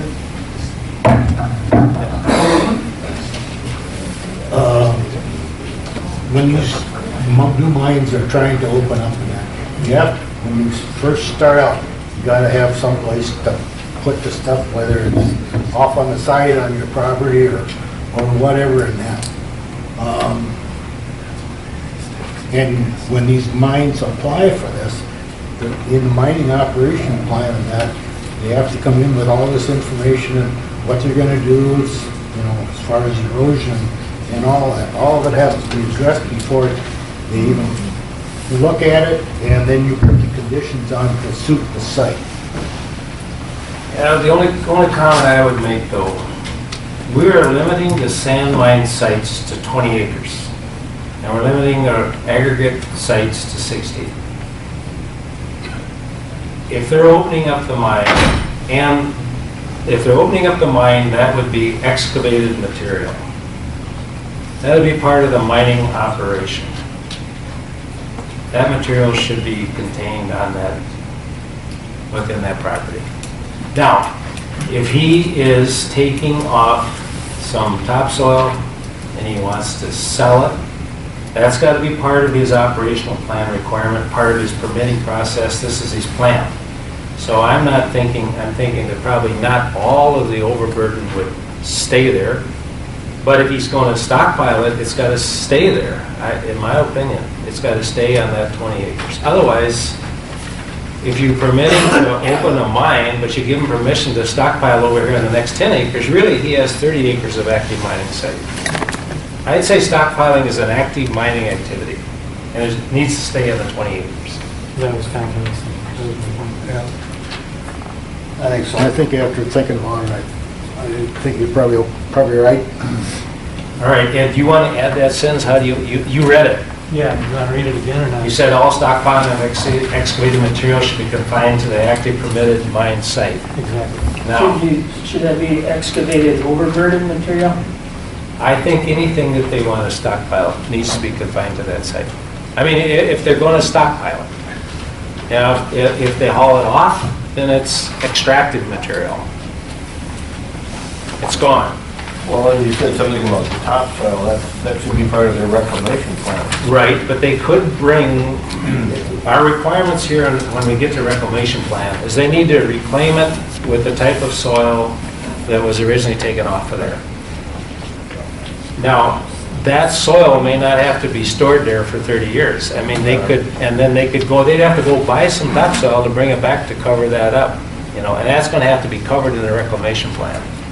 So they may not have to store all the overburden, but if they are gonna store it, it's gonna have to stay in that 20-acre mine site. I would be my argument. And if they go to stockpile it somewhere else, that's gotta be part of the mine operation. That would, or if they're gonna take it somewhere and might haul it somewhere later, that becomes a transloading site. It would have to be permitted. So I have no objection to what Ed's proposing. I don't, yeah, but do I hear any objection from anyone else? If there's no objection, we will adopt that sentence, we will add that sentence to that section.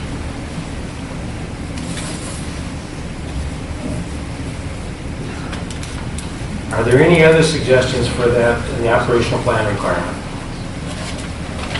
Can we talk about number 6? Proposed barrier screening and grading plan necessary to minimize noise.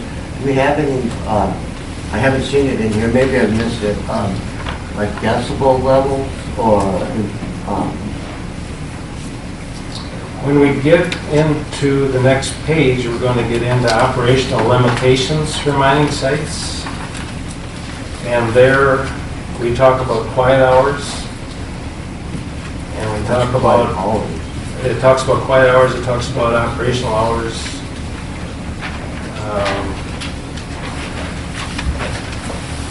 I don't know that it cites a specific decibel level. But I do not believe the county owns equipment to go measure decibel levels. And again, aren't there decibel levels that are consent by the state? but again, who's got the equipment to go monitor it? I mean, these are the existing mines, and we don't have people. Well, now, actually, this would be for new mines, but these new mines are capped at 60,000 yards. With the noise? I know, with the mines we have now that are under 60,000 yards, we're not having complaints. The aggregates don't have a limit, but the sand does. So, I don't know that, I'm open for the discussion. I'm just asking the question. Yeah, no, it's not in there now. But we can read that, we can get to that. And that's in the next section. But before we go to that next section, and we'll make sure we cover that, Rich. But before we leave this section, we approved Ed's sentence being put in there, but there are a couple other small changes. And that's that what we're requiring is the NPCA standards for dewatering. So if there's no objection to those changes, we'll insert them. Do you have any objection? No. I have one more if I ask. Okay, yeah, go ahead. Number 16 bothers me. Mining operators will not mine vertically closer than the depth of 10 feet to an existing groundwater table. I'm just asking, where did the 10 feet come from? Is it standard, or I wish whether the miners could speak right now, that would be helpful, but. Well, I can tell you the miners will say that that's ridiculous that that language is in there, because a lot of them are mining in the water table right now. And Houston County, I mean, we're getting sand out of the Bird River. Right, I know. Yeah. And there's been, I'm sure there's been mining operations that the DNR has monitored this. And I have not seen any information from the DNR that shows that mining in the groundwater affects the wells. And I believe there's been DNR tests in Fillmore County with test wells around mining sites that were in the water in Fillmore County, and there was no contamination of the test wells in that area. Are you familiar with that or not? Yeah. Okay. I mean, But I at any know rate, sand out of the river right outside of Houston all the time. I just, that 10 feet, I mean, this is what, 10, 13, 14 feet right here. I mean, that's 10 feet to our water table. That's pretty that's close. the groundwater. That's the groundwater, static groundwater. And of course, the drinking water is filtered through a lot of layers before we get there. The thing is, there's already mines operating in the groundwater without a problem. Okay. There was one instance in Fillmore County. Was there? Yeah, Coldwater Springs. Oh, what's Where that? Coldwater Springs Coldwater area Springs. where they contaminated water down further downstream. So was that, were they mining in the groundwater? I believe, I don't know the truth, but I See- think that happened about 10 years ago. See, any runoff, of course, is controlled by stormwater permits by the Minnesota Pollution Control Agency. They have to be permitted, that's monitored. I'm not sure what the situation was there. Yes, there was concern that the county doesn't want people mining in the groundwater. Well, that's why that language is in there. You gotta stay 10 feet, and that's not a very palatable sentence for the mining companies, because they feel they can go in the groundwater without damaging, contaminating wells. But it's in there. Now, I'm completely open for discussion here. If you want to leave it in, take it out, whatever you want, but it's in there. I don't necessarily, I'm just I don't know. curious whether the study committee, where the 10 feet came from. I mean, if it's a DNR, the health Yeah, department, or where? I can't tell you for sure. Justin, do you know where that came from? You know, to be honest with you, I think it was more of an arbitrary number that was picked, to be honest with you. I mean, I don't recall ever seeing a document that specifically stated a depth or a limit or anything like that to my knowledge. I think it's a conservative number since there's already mining going on in the water table and there's been no reports of any contamination in the county. And I think DNR thoroughly checked this thing out, Fillmore County, and found none of existing operations that are in the groundwater. So if anything, I think it's probably too restrictive. But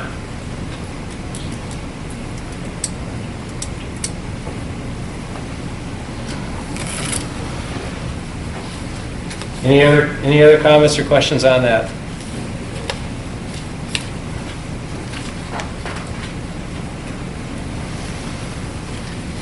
If there's no other comments on that, we'll accept the language as stated by unanimous consent.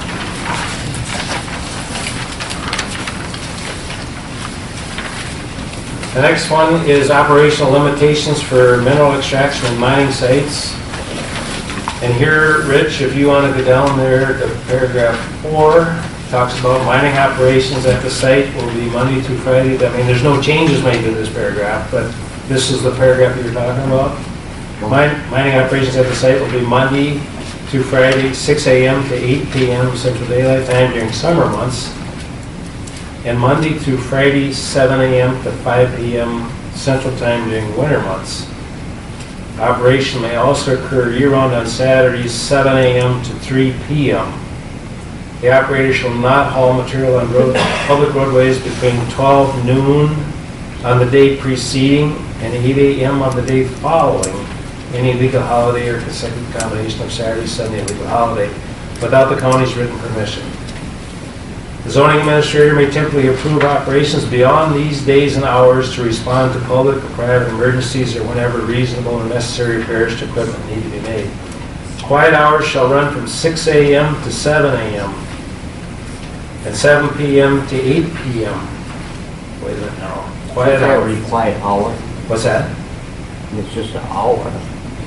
Quiet hours shall, yes, but that's not worded right.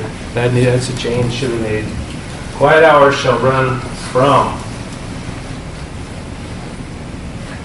There's two different time types. yeah, 2 different 6 times. a.m. to 7 a.m. and then 7 p.m. to 8 p.m. But should that not be, 6 a.m. and 7 p.m. they only last for 1 hour there? Well, then your regular working day starts at 8, 7 p.m. or 8 p.m. 8 p.m. at night? No. Yeah. Yeah, that's not right. Quiet hours should run from 6 a.m. to 7 a.m. Should run from 8 p.m. to 6 a.m.? Right. That's what you want?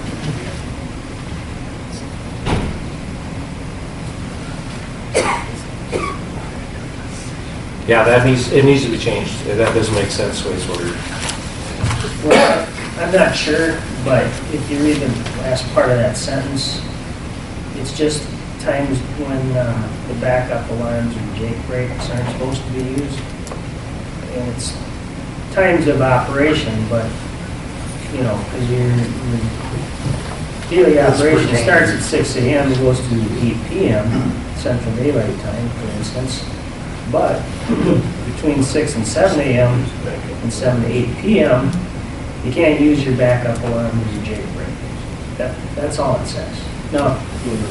So they're quiet before an hour after. Right. Yeah.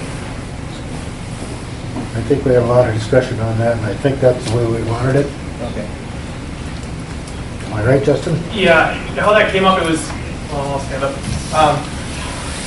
It was just to have 1 hour after the start of the work day, just to get the trucks going and stuff like that, and then an hour just before it ends. And the reason for that was just, obviously, early morning and stuff, you've got people that might still be, you know, sleeping or little ones or something like that. Same thing in towards the evening when you're trying to get your children to bed or whatever. Obviously, I think some of the mining industry obviously want to be good neighbors and probably honor or something. You know, just trying to, those are kind of sensitive hours before and after. Not necessarily saying you can't go out there and get going in your day. It's just the loud things such as the backup alarms and the Jake brakes. Trying to keep that down because those sounds do resonate a lot further, are a lot louder than a lot of the other things. So basically that's what it was. It's just that 1 hour window on either end of the workday, just to keep some of the louder noises down. Yeah, and you can't mine between 8 p.m. and 6 a.m. anyway, so that's going to be quiet time anyway. You can't mine in that period. Okay, any other questions on that? Rich, that was your area. I mean, we still haven't, I mean, there are no decibel levels, there's no noise level. I mean, I'm just asking about it, I don't know if the state would like. Well, I think what we decided at the study committee was that the county doesn't have the equipment nor the personnel to run out and monitor the noise level. Now, we put obviously the quiet hours are in there for an hour before startup and an hour after, and then they can't mine beyond 8 p.m. or they can't mine before 6 a.m., so that's quiet time also. But during the day, again, these mines are going to be limited to their volumes. They're the size that are currently operating. We're not getting complaints about noise that I'm aware of. And again, how much stuff you want to tack on them? I don't know, I'm asking, I don't know. Well, there's other tools too, you know, your screening and barrier plan, we'll talk about that as well. Plus your setbacks address that. You're a quarter mile from the house, of course, it's not going to be as loud at that house compared to if you're 100 feet away. So those are tools that were put in place, you know, to help. I'm only asking this because what if, whether you're a quarter mile away, I know there's backup alarms, you know, if it's level ground, they'll carry it that way. What do you do if the neighbor says, this is a nuisance? Use a microphone here. What do you do if the neighbor says, this noise is a nuisance? And I'm just being the devil's advocate here. I'm just asking the question because that would require enforcement. You know, somebody'd have to make the visit. There's a provision in Ag Protection District, part of the ordinance that talks about you live in an ag district, you have to be ready to put up with some noises and things that go on in an ag district. And in this case, mining does happen in an ag district, just like farming. So that's been put in since the beginning of zoning in Houston County, that you're ready to put up with that. Is there any other discussion, any other questions on this section? Well, and by putting them in there, the backup alarms and Jake brakes, that means you could probably use a jackhammer and be all right. Or you could use an air brake and be all right. But again, you've got the setbacks, Larry. Yeah. Some of these mines, like Kirkle's out here and that, he mines around, left the outside shell there. Yeah, so he's basically just got one access into that thing, and basically the outside shell is there, and most of this mining is currently existing aggregate quarries and that stuff. They're not in populated areas. And when any new site comes in, you look at that, you deal with it. Mr. Chair. real quick. Yes, yes. Suggestion, I know we've got some law enforcement, I'm just curious maybe to clarify, what is, if somebody does call in a nuisance complaint, we have examples when somebody has their music up too loud. I'm just curious maybe how law enforcement determines whether it's considered a nuisance, if that's kind of going along those same lines. I don't know, just a suggestion, if there's maybe some clarification for people wondering decimal levels and what's considered too loud or not. We do have the nuisance and noise violations. Well, on that, one of those excavation permits, or one of those exhibition permits that we granted, there was hours and there were decibel levels put on that, but there was specific reasons. There was a lot of complaints prior to that application coming in, and a lot of violations. That's why that specific one had decibel levels and hours of operation on it. Correct. I know Rich has a question about the decibel levels, and I know just, in that particular instance, that's the same one that I was thinking about as well. We had several complaints, and one person might think it's too loud, somebody else might not. I guess I was just curious how that, if somebody does file a nuisance, a noise complaint, how is that really covered? What's considered too loud already? We do have that currently. Right. That was kind of a judgment call, but there were people 5 miles away complaining on that one. And there was foul language going over the airwaves. So, we had to step in there and put some decibel levels and time hours on that, So, back out in the ag district, the backup alarm is going to come from a dairy farm, it's going to come wherever, That's required by OSHA now on all this equipment. It's not, the miners have to have it. If they're going to operate, there's going to be backup alarms. And that's probably the thing that's going to carry the farthest.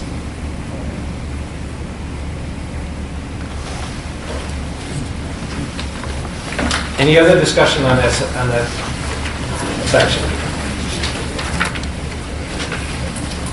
If not, if there's no objection, we'll adopt that language by unanimous consent. Now we're going to the reclamation plan. And again, as we go down through here, we've changed the term interims. We've added conditional. And it states the requirements for a conditional use, for a reclamation plan. None of that. Let's see, that changed on this page. We didn't change any on the next page. There may be questions on those, which is fine, but does the Planning and Zoning Commission members have any questions on this reclamation plan on the page here, on this section?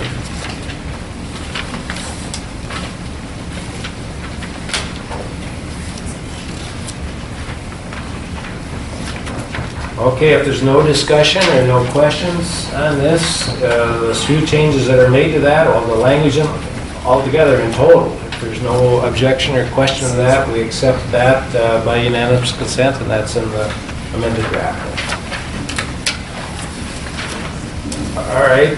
Okay, then one of the last sections here is security bond requirement. There were no changes recommended for that section, other than adding conditional use and mineral extraction and mining permits, that language. Those are the only changes made in that section. If there are no objections, we'll accept that section as amended by unanimous consent. Now we move on to the term of the permit. Each interim use permit is approved for, this is a term of the permit, so each interim use permit approved for a short-term mining operation shall be valid for a period not to exceed 3 years, is outlined in the approved operational plan. Conditional use permits for mineral extraction and mining shall abide by all the conditions set forth therein. That's just expanding the language to include short interim permits. So that's under the term of the permit. Is there any question about the language of the changes made there? If there is not, we accept that language as amended, and that's part of the proposal. Now, the existing permit review, is that whole section new? Is that different? Or we changed it? Yeah, we added that. This is a new section that's added, and it states permits existing prior to the adoption of this ordinance shall be reviewed administratively at 5-year intervals starting in 2015. Is there any question on that? Jan, Yeah. excuse me, but We go back for just 1 second. We adopted that, Rich. To number We can ask two. a question about it. Yeah, I was just going to ask a Yeah. question. Upon determination, it's term of the permit, number 2. Upon determination of the zoning administrator of the county board that the operation is in violation of the provisions of the conditional use or interim use, it says a hearing may be held to review the existence of any alleged allegations. I'm sorry, but should that would be shall be had? Bob, do you want to answer that? That's Since the he's wording, in- the wording in the current ordinance is maybe, hearing may be held to review it, so it's under the discretion of the zoning administrator and the county board. And there was, really, I don't know if there's much discussion about that in committee. There was thought that that was pretty good language already. I mean, it sounds to me like, I'm just thinking about if I was a minor, and there was a violation, I'd want everybody, to go through the same thing. One minor might not have a hearing, one may. Okay, on the study committee, one of the things in the back of our mind is this.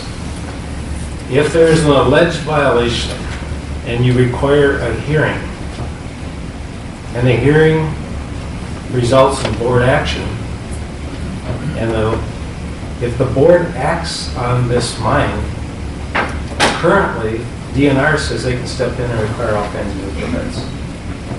Now, if this is an alleged violation, just alleged, not proven, not substantiated, just alleged, he has to have a hearing. In theory, if that hearing went on to the county board, that would open up, the way the DNR is arguing their scope right now, they could come in. So that was the thinking of the study committee. Okay. Is there any question on existing permit review? If there's no objection to that, we'll adopt that language as stated by unanimous consent. Now we get to the biennial registration required. And one of the things that we added in there, let's see, biennial registration of all, I'll read the whole thing, but then I'll say what's been added. Biennial registration of all pre-existing and permitted mineral extraction sites is required. The purpose of the biennial registration is to maintain an updated listing of active mineral extraction sites in the county. And this is what's added: to verify and to correct mine boundaries, to unregister any mines. Now this was in there. The only part that was added was to verify and to correct mine boundaries. And then it continues to unregister any mines where activity has ceased and the owner wishes to reclaim and close. So that's the added language. Now further down, we say mining operators must complete and return registration forms provided by the county. Failure to maintain registration shall be cause for revocation of the permit or non-conforming status. This registration will be required, it's biennial registration, so it's every 2 years. And there will be a fee set by the county. So, Bob, you want to talk about the registration any? You want to expand on that, or you want to? The fee that might be charged by the county, to my knowledge, has not been set. That's going to have to be set by the county board. And I have no idea how they're going to do that or how they want to do it. But there probably will be some fee, however that's set up. Beyond that.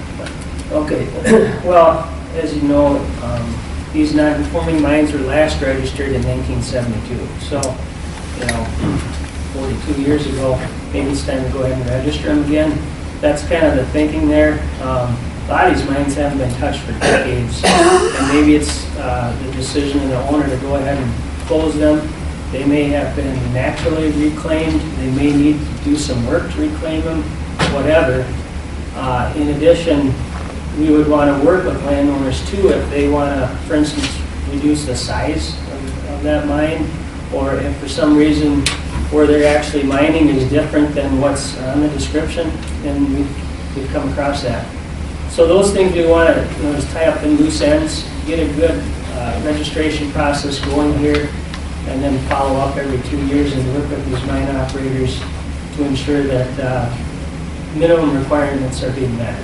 So That's kind of the, just behind it. Okay, thank you. Is there any other question on that biennial registration section? If there's no objection, we'll accept that language by unanimous consent. All right, the next section is inspections, violations, penalties, and enforcement. The only change made, the only changes made there were changing interim, adding conditional use, because there'll be conditional use permits possible. So is there any discussion on one through, actually, number 5 is new.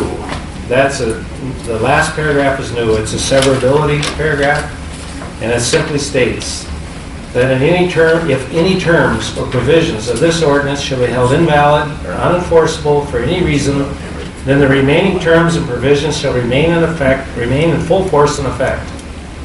If a court finds that any term or provision of this ordinance is invalid or unenforceable, but that such term or provision could be limited and thereby be considered valid and enforceable, then such term or provision shall be deemed to be written, construed, and enforced in accordance with said limitations. That's pretty self-explanatory. If one part is not unenforceable, it doesn't rule out the whole ordinance.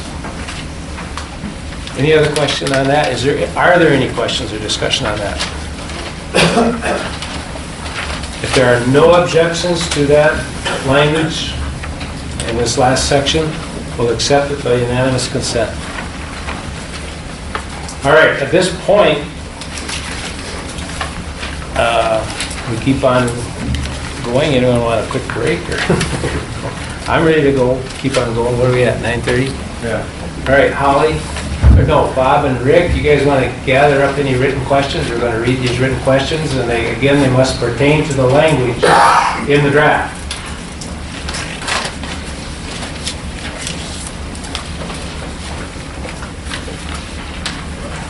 This is not a question. Oh, these are, that hand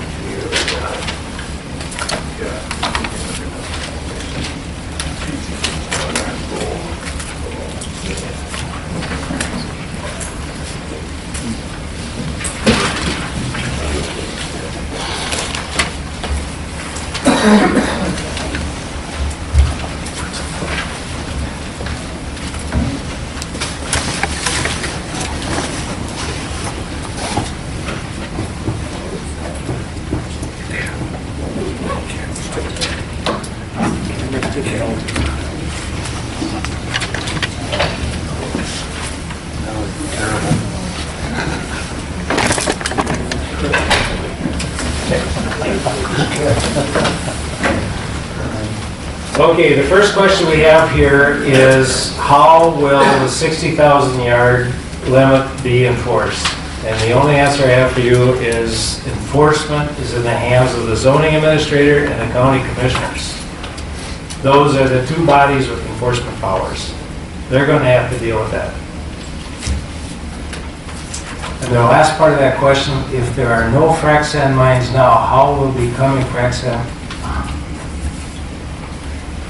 How will banning frac sand hurt current mines? It's the definition that the study committee wrestled with for 3 years. That's the problem. Here's the next question. You got a problem with that, Mike? Yeah. You be quiet, or you're going to get escorted. That's your work right now. But you asked me a question. No, I asked you. Yeah, but I'm sorry that I asked it. I'm sorry I pointed at you. But the rules are the rules, Mike. The rules of life. Okay. Okay. Sorry about that. Why? Okay, let me read this.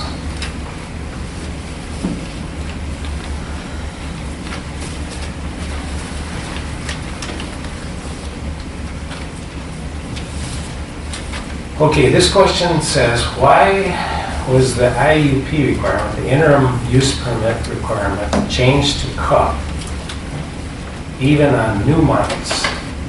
What makes sand mining an industrial use? Is it in the volume that, other than the construction or ag use, if it's in the volume? Okay, I'm not sure. But again, the reason we went to CUPs over IUPs for new mines is because the investment requirement up front.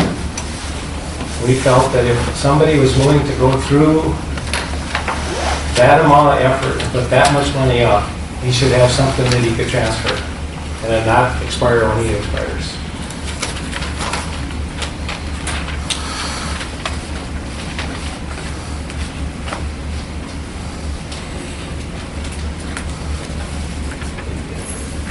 Easier to let these people just ask their question? No, this is the procedure. I'm going through. You have a hard time reading that. Yeah, I have a hard time reading them, but we're going to read them. A lot of these are very, very lengthy. They're not just a question pertaining to the language. And that was the rule. This is a statement, it's not a question.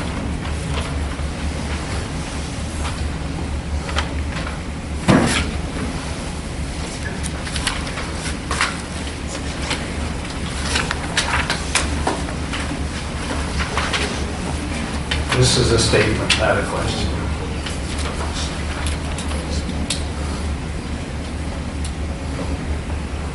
Okay. Okay, this question regards mines that were grandfathered in. Mines that were grandfathered in before zoning are called non-conforming mines. These non-conforming mines, so does this current mine, is this for new mines?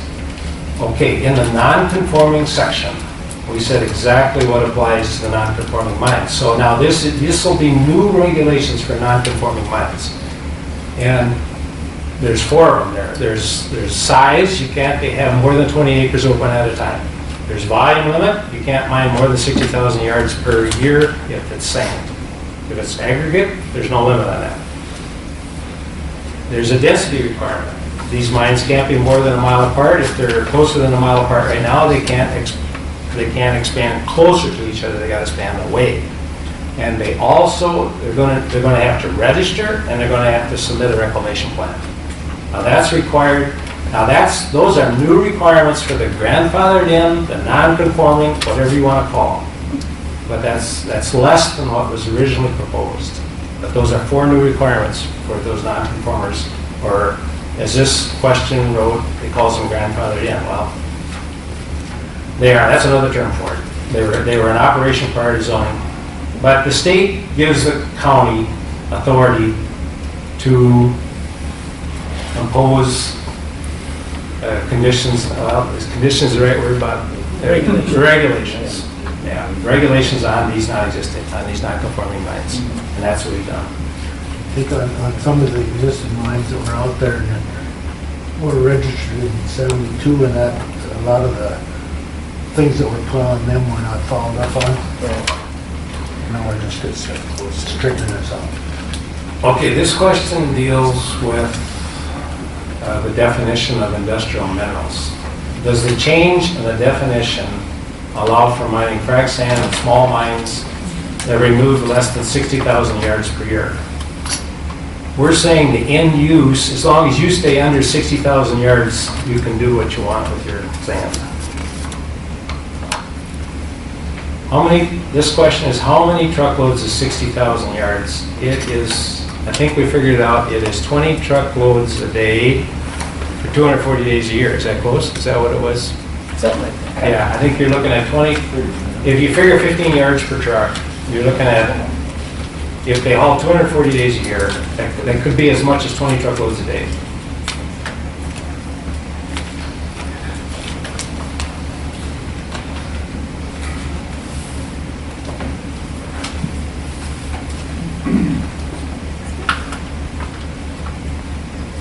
Okay, this question, did the county determine how many mines are possible after considering distances between mines, setbacks, and overlays? Well, I tell you, we look long and hard at the overlay maps. When you overlay the setbacks in the county, we're saying that these new mines can't be within a half mile of a trout stream or an NPCA Class 2 waterway. They got to be a quarter mile away from a residence. They got to be, those are the 2 main setbacks. Feedlot, they got to be back away from seed lot, and so forth. When we looked at that overlay, and looked also then the DNR's coming in if it's within a mile of a trout stream. Now, it doesn't mean they can't mine there, but they'll have to go through the DNR requirements. There's not much land left to mine. So we don't know, but it doesn't look like there's going to be that much available. Roughly, I mean, was there any like 20, 30, 40? I think it was the closer to 10%. The figure that I heard or saw. Use the microphone. 10% 10%? of the area. I believe so. 10% of the county? Huh? 10% of the land? No, there's no, you state your, what were you saying? All right, when the overlays were, the ones that I saw, or this, what I was told anyway, there was about 10% of the county, when you take out all the setbacks, that would be, you know, even considered possible. And then you gotta find willing sellers or whatever in that. So there isn't much of the county left when you look at the maps. Okay, the question specifically was, did the county determine how many mines are possible? No, we did not go in and count how many possible mines it could be, because there's so many variables. We're just saying that the bar is high, and it's going to be difficult. And the second part of this question is, the limit of 60,000 protects the roads. How does it protect the health of the people? Well, I guess those in the committee thought if you limit it to 60,000, it shouldn't pose a health issue. We have these existing mines going right now, and the negative impacts from existing mines, in my opinion, or the committee's opinion, is not substantial. And if going forward in that, if there are any new applications for mines and that, these conditions can all be addressed at that time.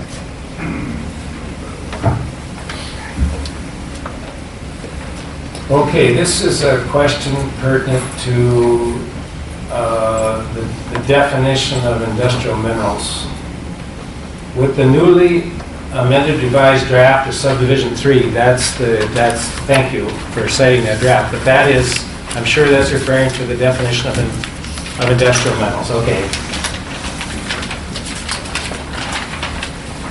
How will the county defend against a lawsuit on the wording of a numerical value being offered as a mineral material definition?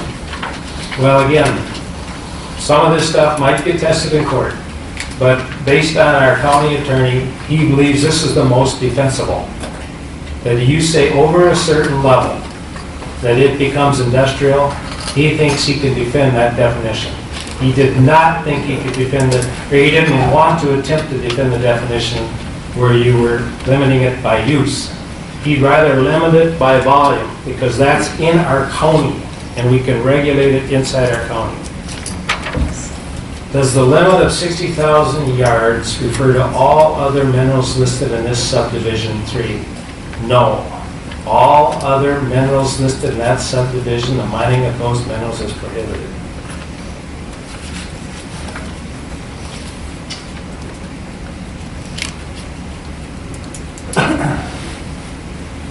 Okay, based on this ordinance, is there any reason 100 frac sand mines could not open in the county as long as they were under 60,000 yards? Well, the answer is there's not that much land available when you get down to the setbacks. In theory, first of all, they're going to be limited to 60,000 yards. Would there be 100 of them? My opinion would be absolutely not. But how do you answer that? I don't know. You guys want to answer that? I think we have adequate, the answer is I think we have adequate protections with our 60,000 yard limit, with our amount of open land, with our density requirements, with our setback requirements, and with our volume requirements. I don't think that's ever going to happen.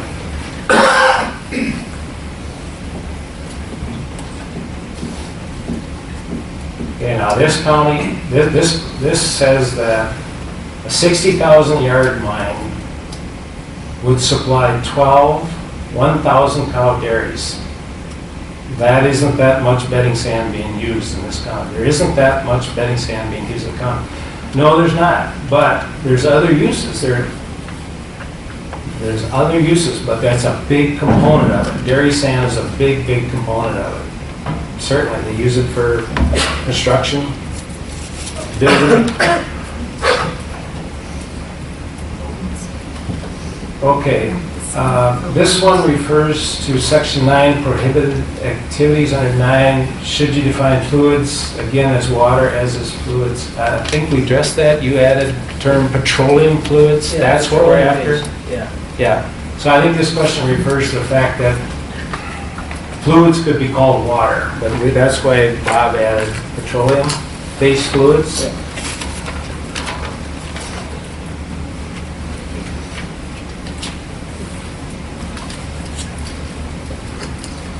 Okay, page 4, subdivision 1 under 2706.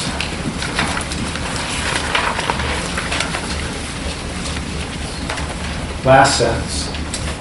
Should the word commercial be changed to agriculture to match definition on page 2, subdivision 3? Okay, we're looking at subdivision 1.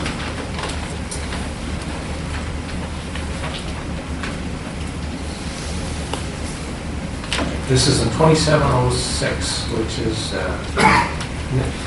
page 4, yeah.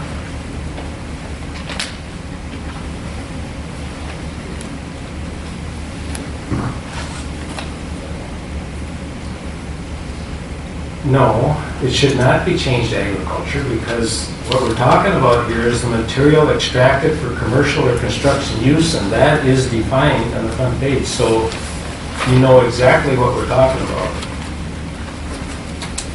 It could be agriculture, it could be, but we use the term commercial and construction use because that goes right back and we've got it defined on page 1. So I would say no. Okay, this one, let's see.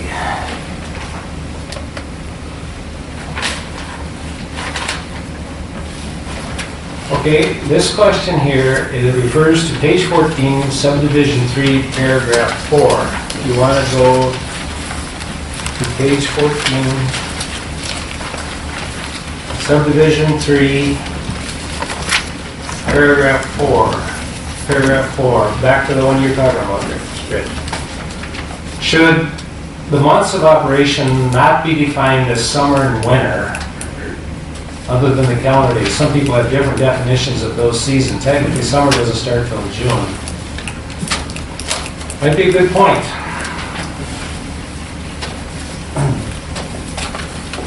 In there, we've got winter hours and summer hours. You want to go? You want to insert months there?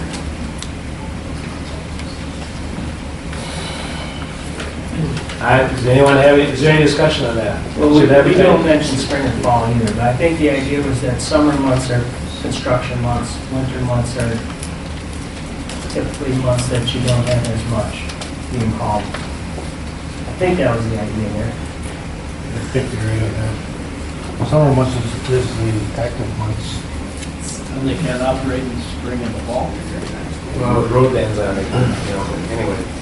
Is that the one they're saying, when you switch back and forth, that is what the time, I mean, they're using that switch as their time changing. Yeah.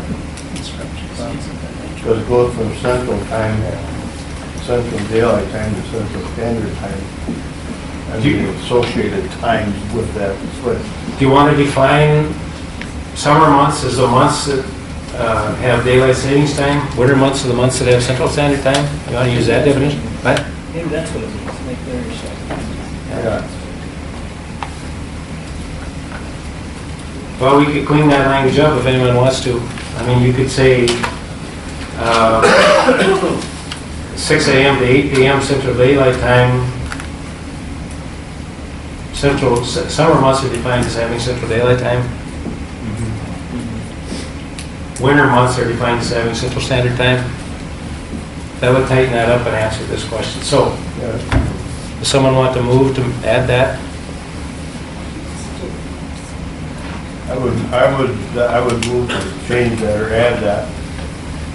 I don't have the exact wording. Okay, well, move that the during summer months defined as those months that have central daylight time, have daylight time, yeah. And the winter months would be defined those months that are under Central Standard Time. Yes. Hopefully, that's, yeah, okay. Leave it at that. All right, there's a motion on the floor to change it to that wording. Is there a second? Second. Okay, Ed seconded. All those in favor signify by saying aye. Aye. All those opposed, same sign. Okay, make those changes. You got that wording down, Bob? Yep.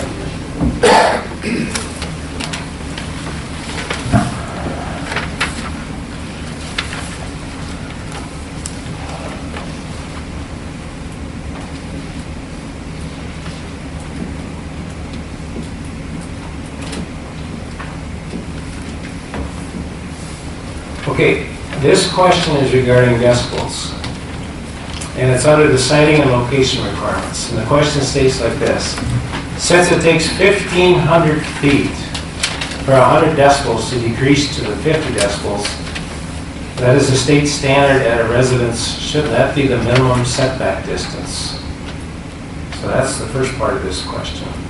I'm reciting, well, I can tell you we really spent a lot of time on this setback section. Right now, the setback is 1,000 feet from a residence. And we increased it to 1,320 feet. And one of the problems, these setbacks are reciprocal. And we run into this a number of times. Somebody then comes along and wants to build a house. No, you can't build within 1,320 feet of a line. I mean, we changed it. This ordinance says it has to be 1,320 feet. But if you increase it even further yet, you're not only limiting the setback for the mine, but you limit, if there is an existing mine, you're limiting anybody able to build a home closer than that. So it was the thought of the committee that it's at 1,000, we'll go to 1,320 feet, but maybe that's far enough.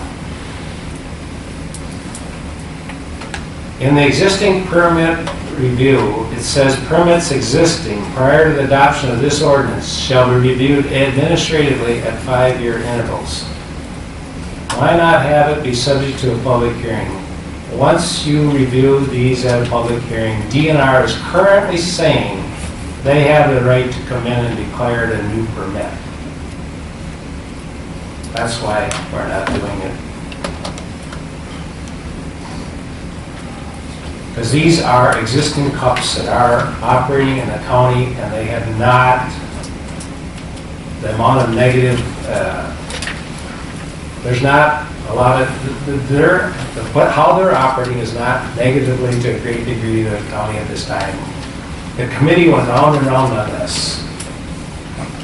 We're good with the mines that are operating. Certainly there's some negative impacts, but it's not substantial. Okay, in the severability section, it says that any terms or provisions of this ordinance shall be held invalid or unenforceable for any reason. Please amend it to a non-renewable reason. The reason that severability section is in there is if it gets challenged and gets called unenforceable, that's just that section. It doesn't throw out the whole draft. But then that section that is challenged, and if it goes to court and it's found not legal, but it could be made legal by just changing the wording, then we will change the wording and go forward with it as is accepted by the court. I mean, that's the reason that severability section is in there. And I think it's pretty self-explanatory.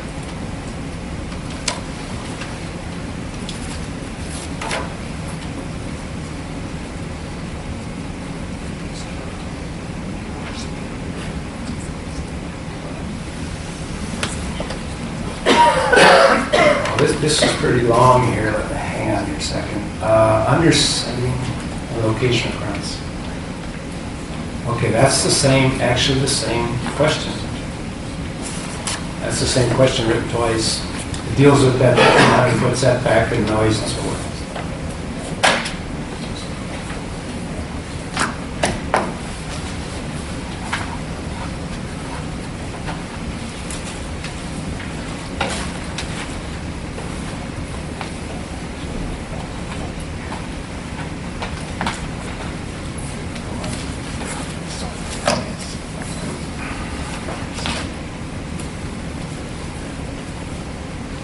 Okay, this question deals with the road use agreement.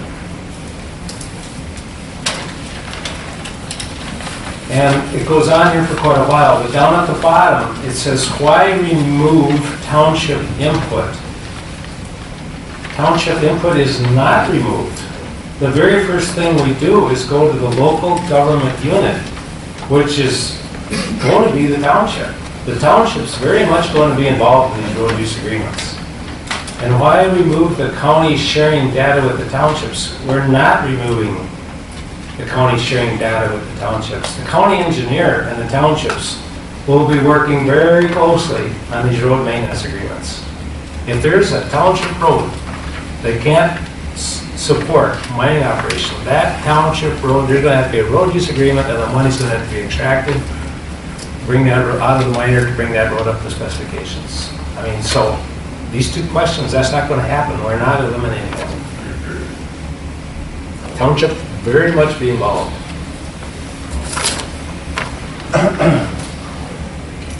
Okay, this question was asked before. Okay, that's the extent of the questions. All right. Mine must have gotten lost. Here's another one. Concerns page 3. Okay.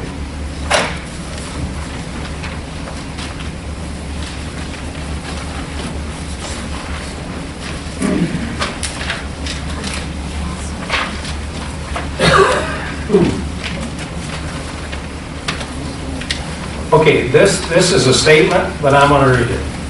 State law says that a mine that has been inactive for more than a year must be treated as a conforming use, and therefore subject to all permit requirements and fees regulating non-conforming mines. This ordinance says all legal non-conforming mining extraction operations shall comply with only volume, size, and land reclamation standards. There's no mention of complying with the state law. Well, if I dig here, I have a copy of that statute right here, and we will read it. Do you have a copy of it, Bob? State statute regarding non-conforming mines? Part of it's quoted in the ordinance. It's attached to the question. I'm going to read the ordinance, and then because your interpretation of the ordinance is not how I think that's a false interpretation of the ordinance, my opinion. I'd like to read the ordinance. And I'm not sure I have that with me tonight, but I might. But otherwise, it's almost written verbatim in our manual. Bob, will you read it?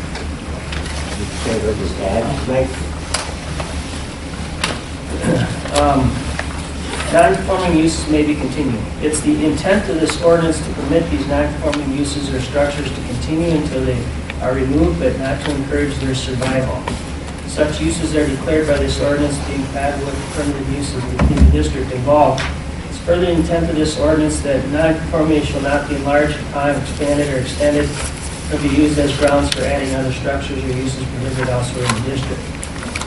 Also goes on to say, non-conforming use of a structure, non-conforming use of land and water shall not be extended, enlarged after passage of this ordinance by attachment of the building or premises of additional signs intended to be seen from the premises.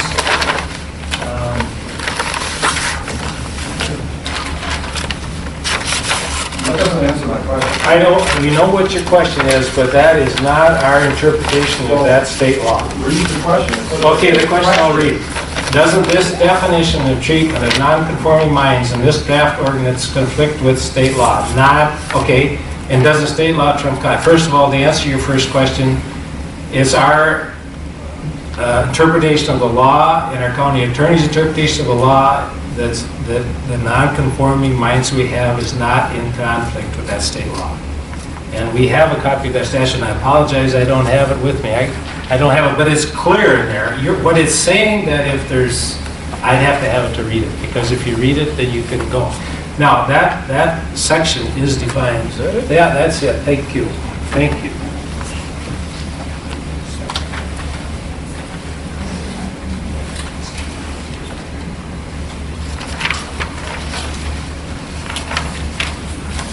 But this is not all of it. This is not the whole section.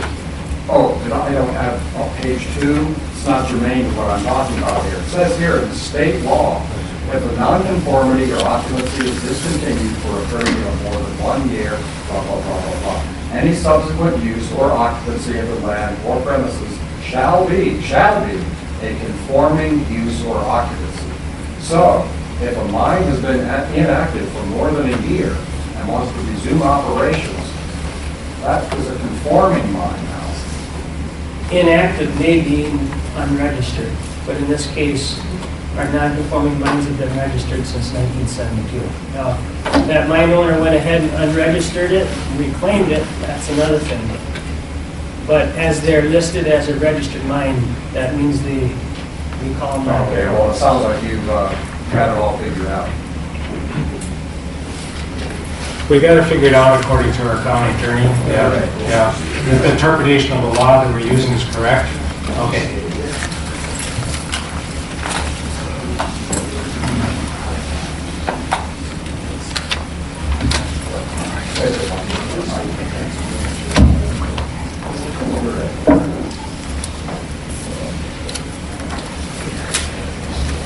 Okay, let's see.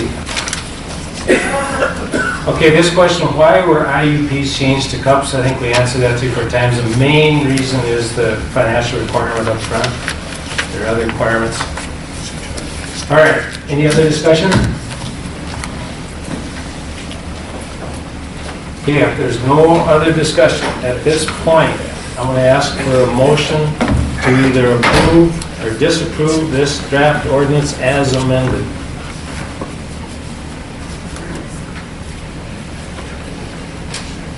Excuse me, isn't it a recommendation? Approve, the planning commission would approve this draft ordinance as amended, and then it will be forwarded on to the Houston County Commissioners for their final approval. Do we have that? You can, the floor is open to make a motion either to approve this draft ordinance as amended, approve it, give it our approval or our disapproval. Make a motion to disapprove. Okay, a motion was made to disapprove this draft ordinance as amended. Is there a second? I second that. Okay, there's been a motion made and seconded to deny or disapprove this draft ordinance as amended. Is there any discussion? I'd like to make a statement. Yes. I cannot approve of anything that allows frac sand mining of any kind in this county. I've been elected to serve the people of this county. I've heard from 80–90% of people who are against frac sand. I've already submitted ban language to the county attorney, and if this goes through, we're gonna vote on it as commissioners, and the attorney's already told me that he's looked at it, and it'll go back to the commissioners to vote on it. I've heard them loud and clear, and I don't know how you can allow frac sand mining. We see what's going on in other states. Dave, I've always been that way. You know that. Yeah, I do. And I appreciate the hard work Yeah. you guys have done. Yeah. Do you understand the difference between 60,000 yards and 1,000,000 yards in a frac sand? Standard frac sand is close to 1,000,000 yards. Do you realize that Elmwood County, Fillmore County, Winona County don't have any limits on their mines? They can mine up to that limit. We are limiting it to 60,000 yards. What difference does it make? Because we won't have, okay.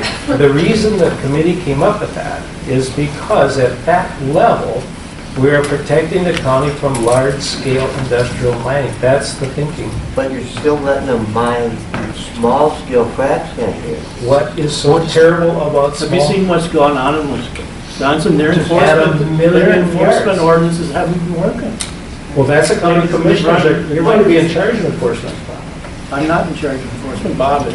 County commissioners are charge of enforcement. Yeah. I'm gonna tell you. If there's No, you're in staff- charge. If there's no staff funding enforcement. Who's gonna pay for the enforcement? County commissioners. At one time you said that you were gonna have the miners pay for the enforcement. The county commissioners are gonna deal with that. That's not our decision, Dana, that's your decision. All right, there's a motion on the floor, and it's been seconded, to deny, to turn down, to disapprove this draft ordinance as amended. Now, if you want to deny this draft ordinance and turn it down, you signify by saying yes. If you don't want to deny it, you signify by saying no. Bob, will you call a roll call? Dana Joni, Yes.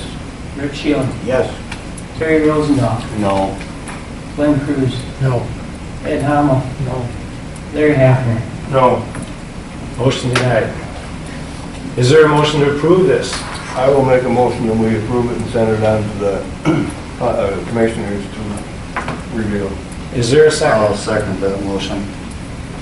Motion made by Larry, seconded by Terry. Any discussion? Bob, you call a roll call? Dana Joni, If you're in favor of approving this draft as amended, say yes. If you're opposed, say no. Dana Joni, No. Rick Shield, No. Terry Rosendahl, Yes. Glenn Cruz, Yes. Ed Hamel, Yes. Larry Haffner. Yes. This draft will be forwarded to the county commissioners as amended for their consideration. I would entertain a motion to adjourn. So moved. I will second the motion. Motion made and seconded to adjourn. All in favor, signify by saying aye. Aye. Aye. Motion carries.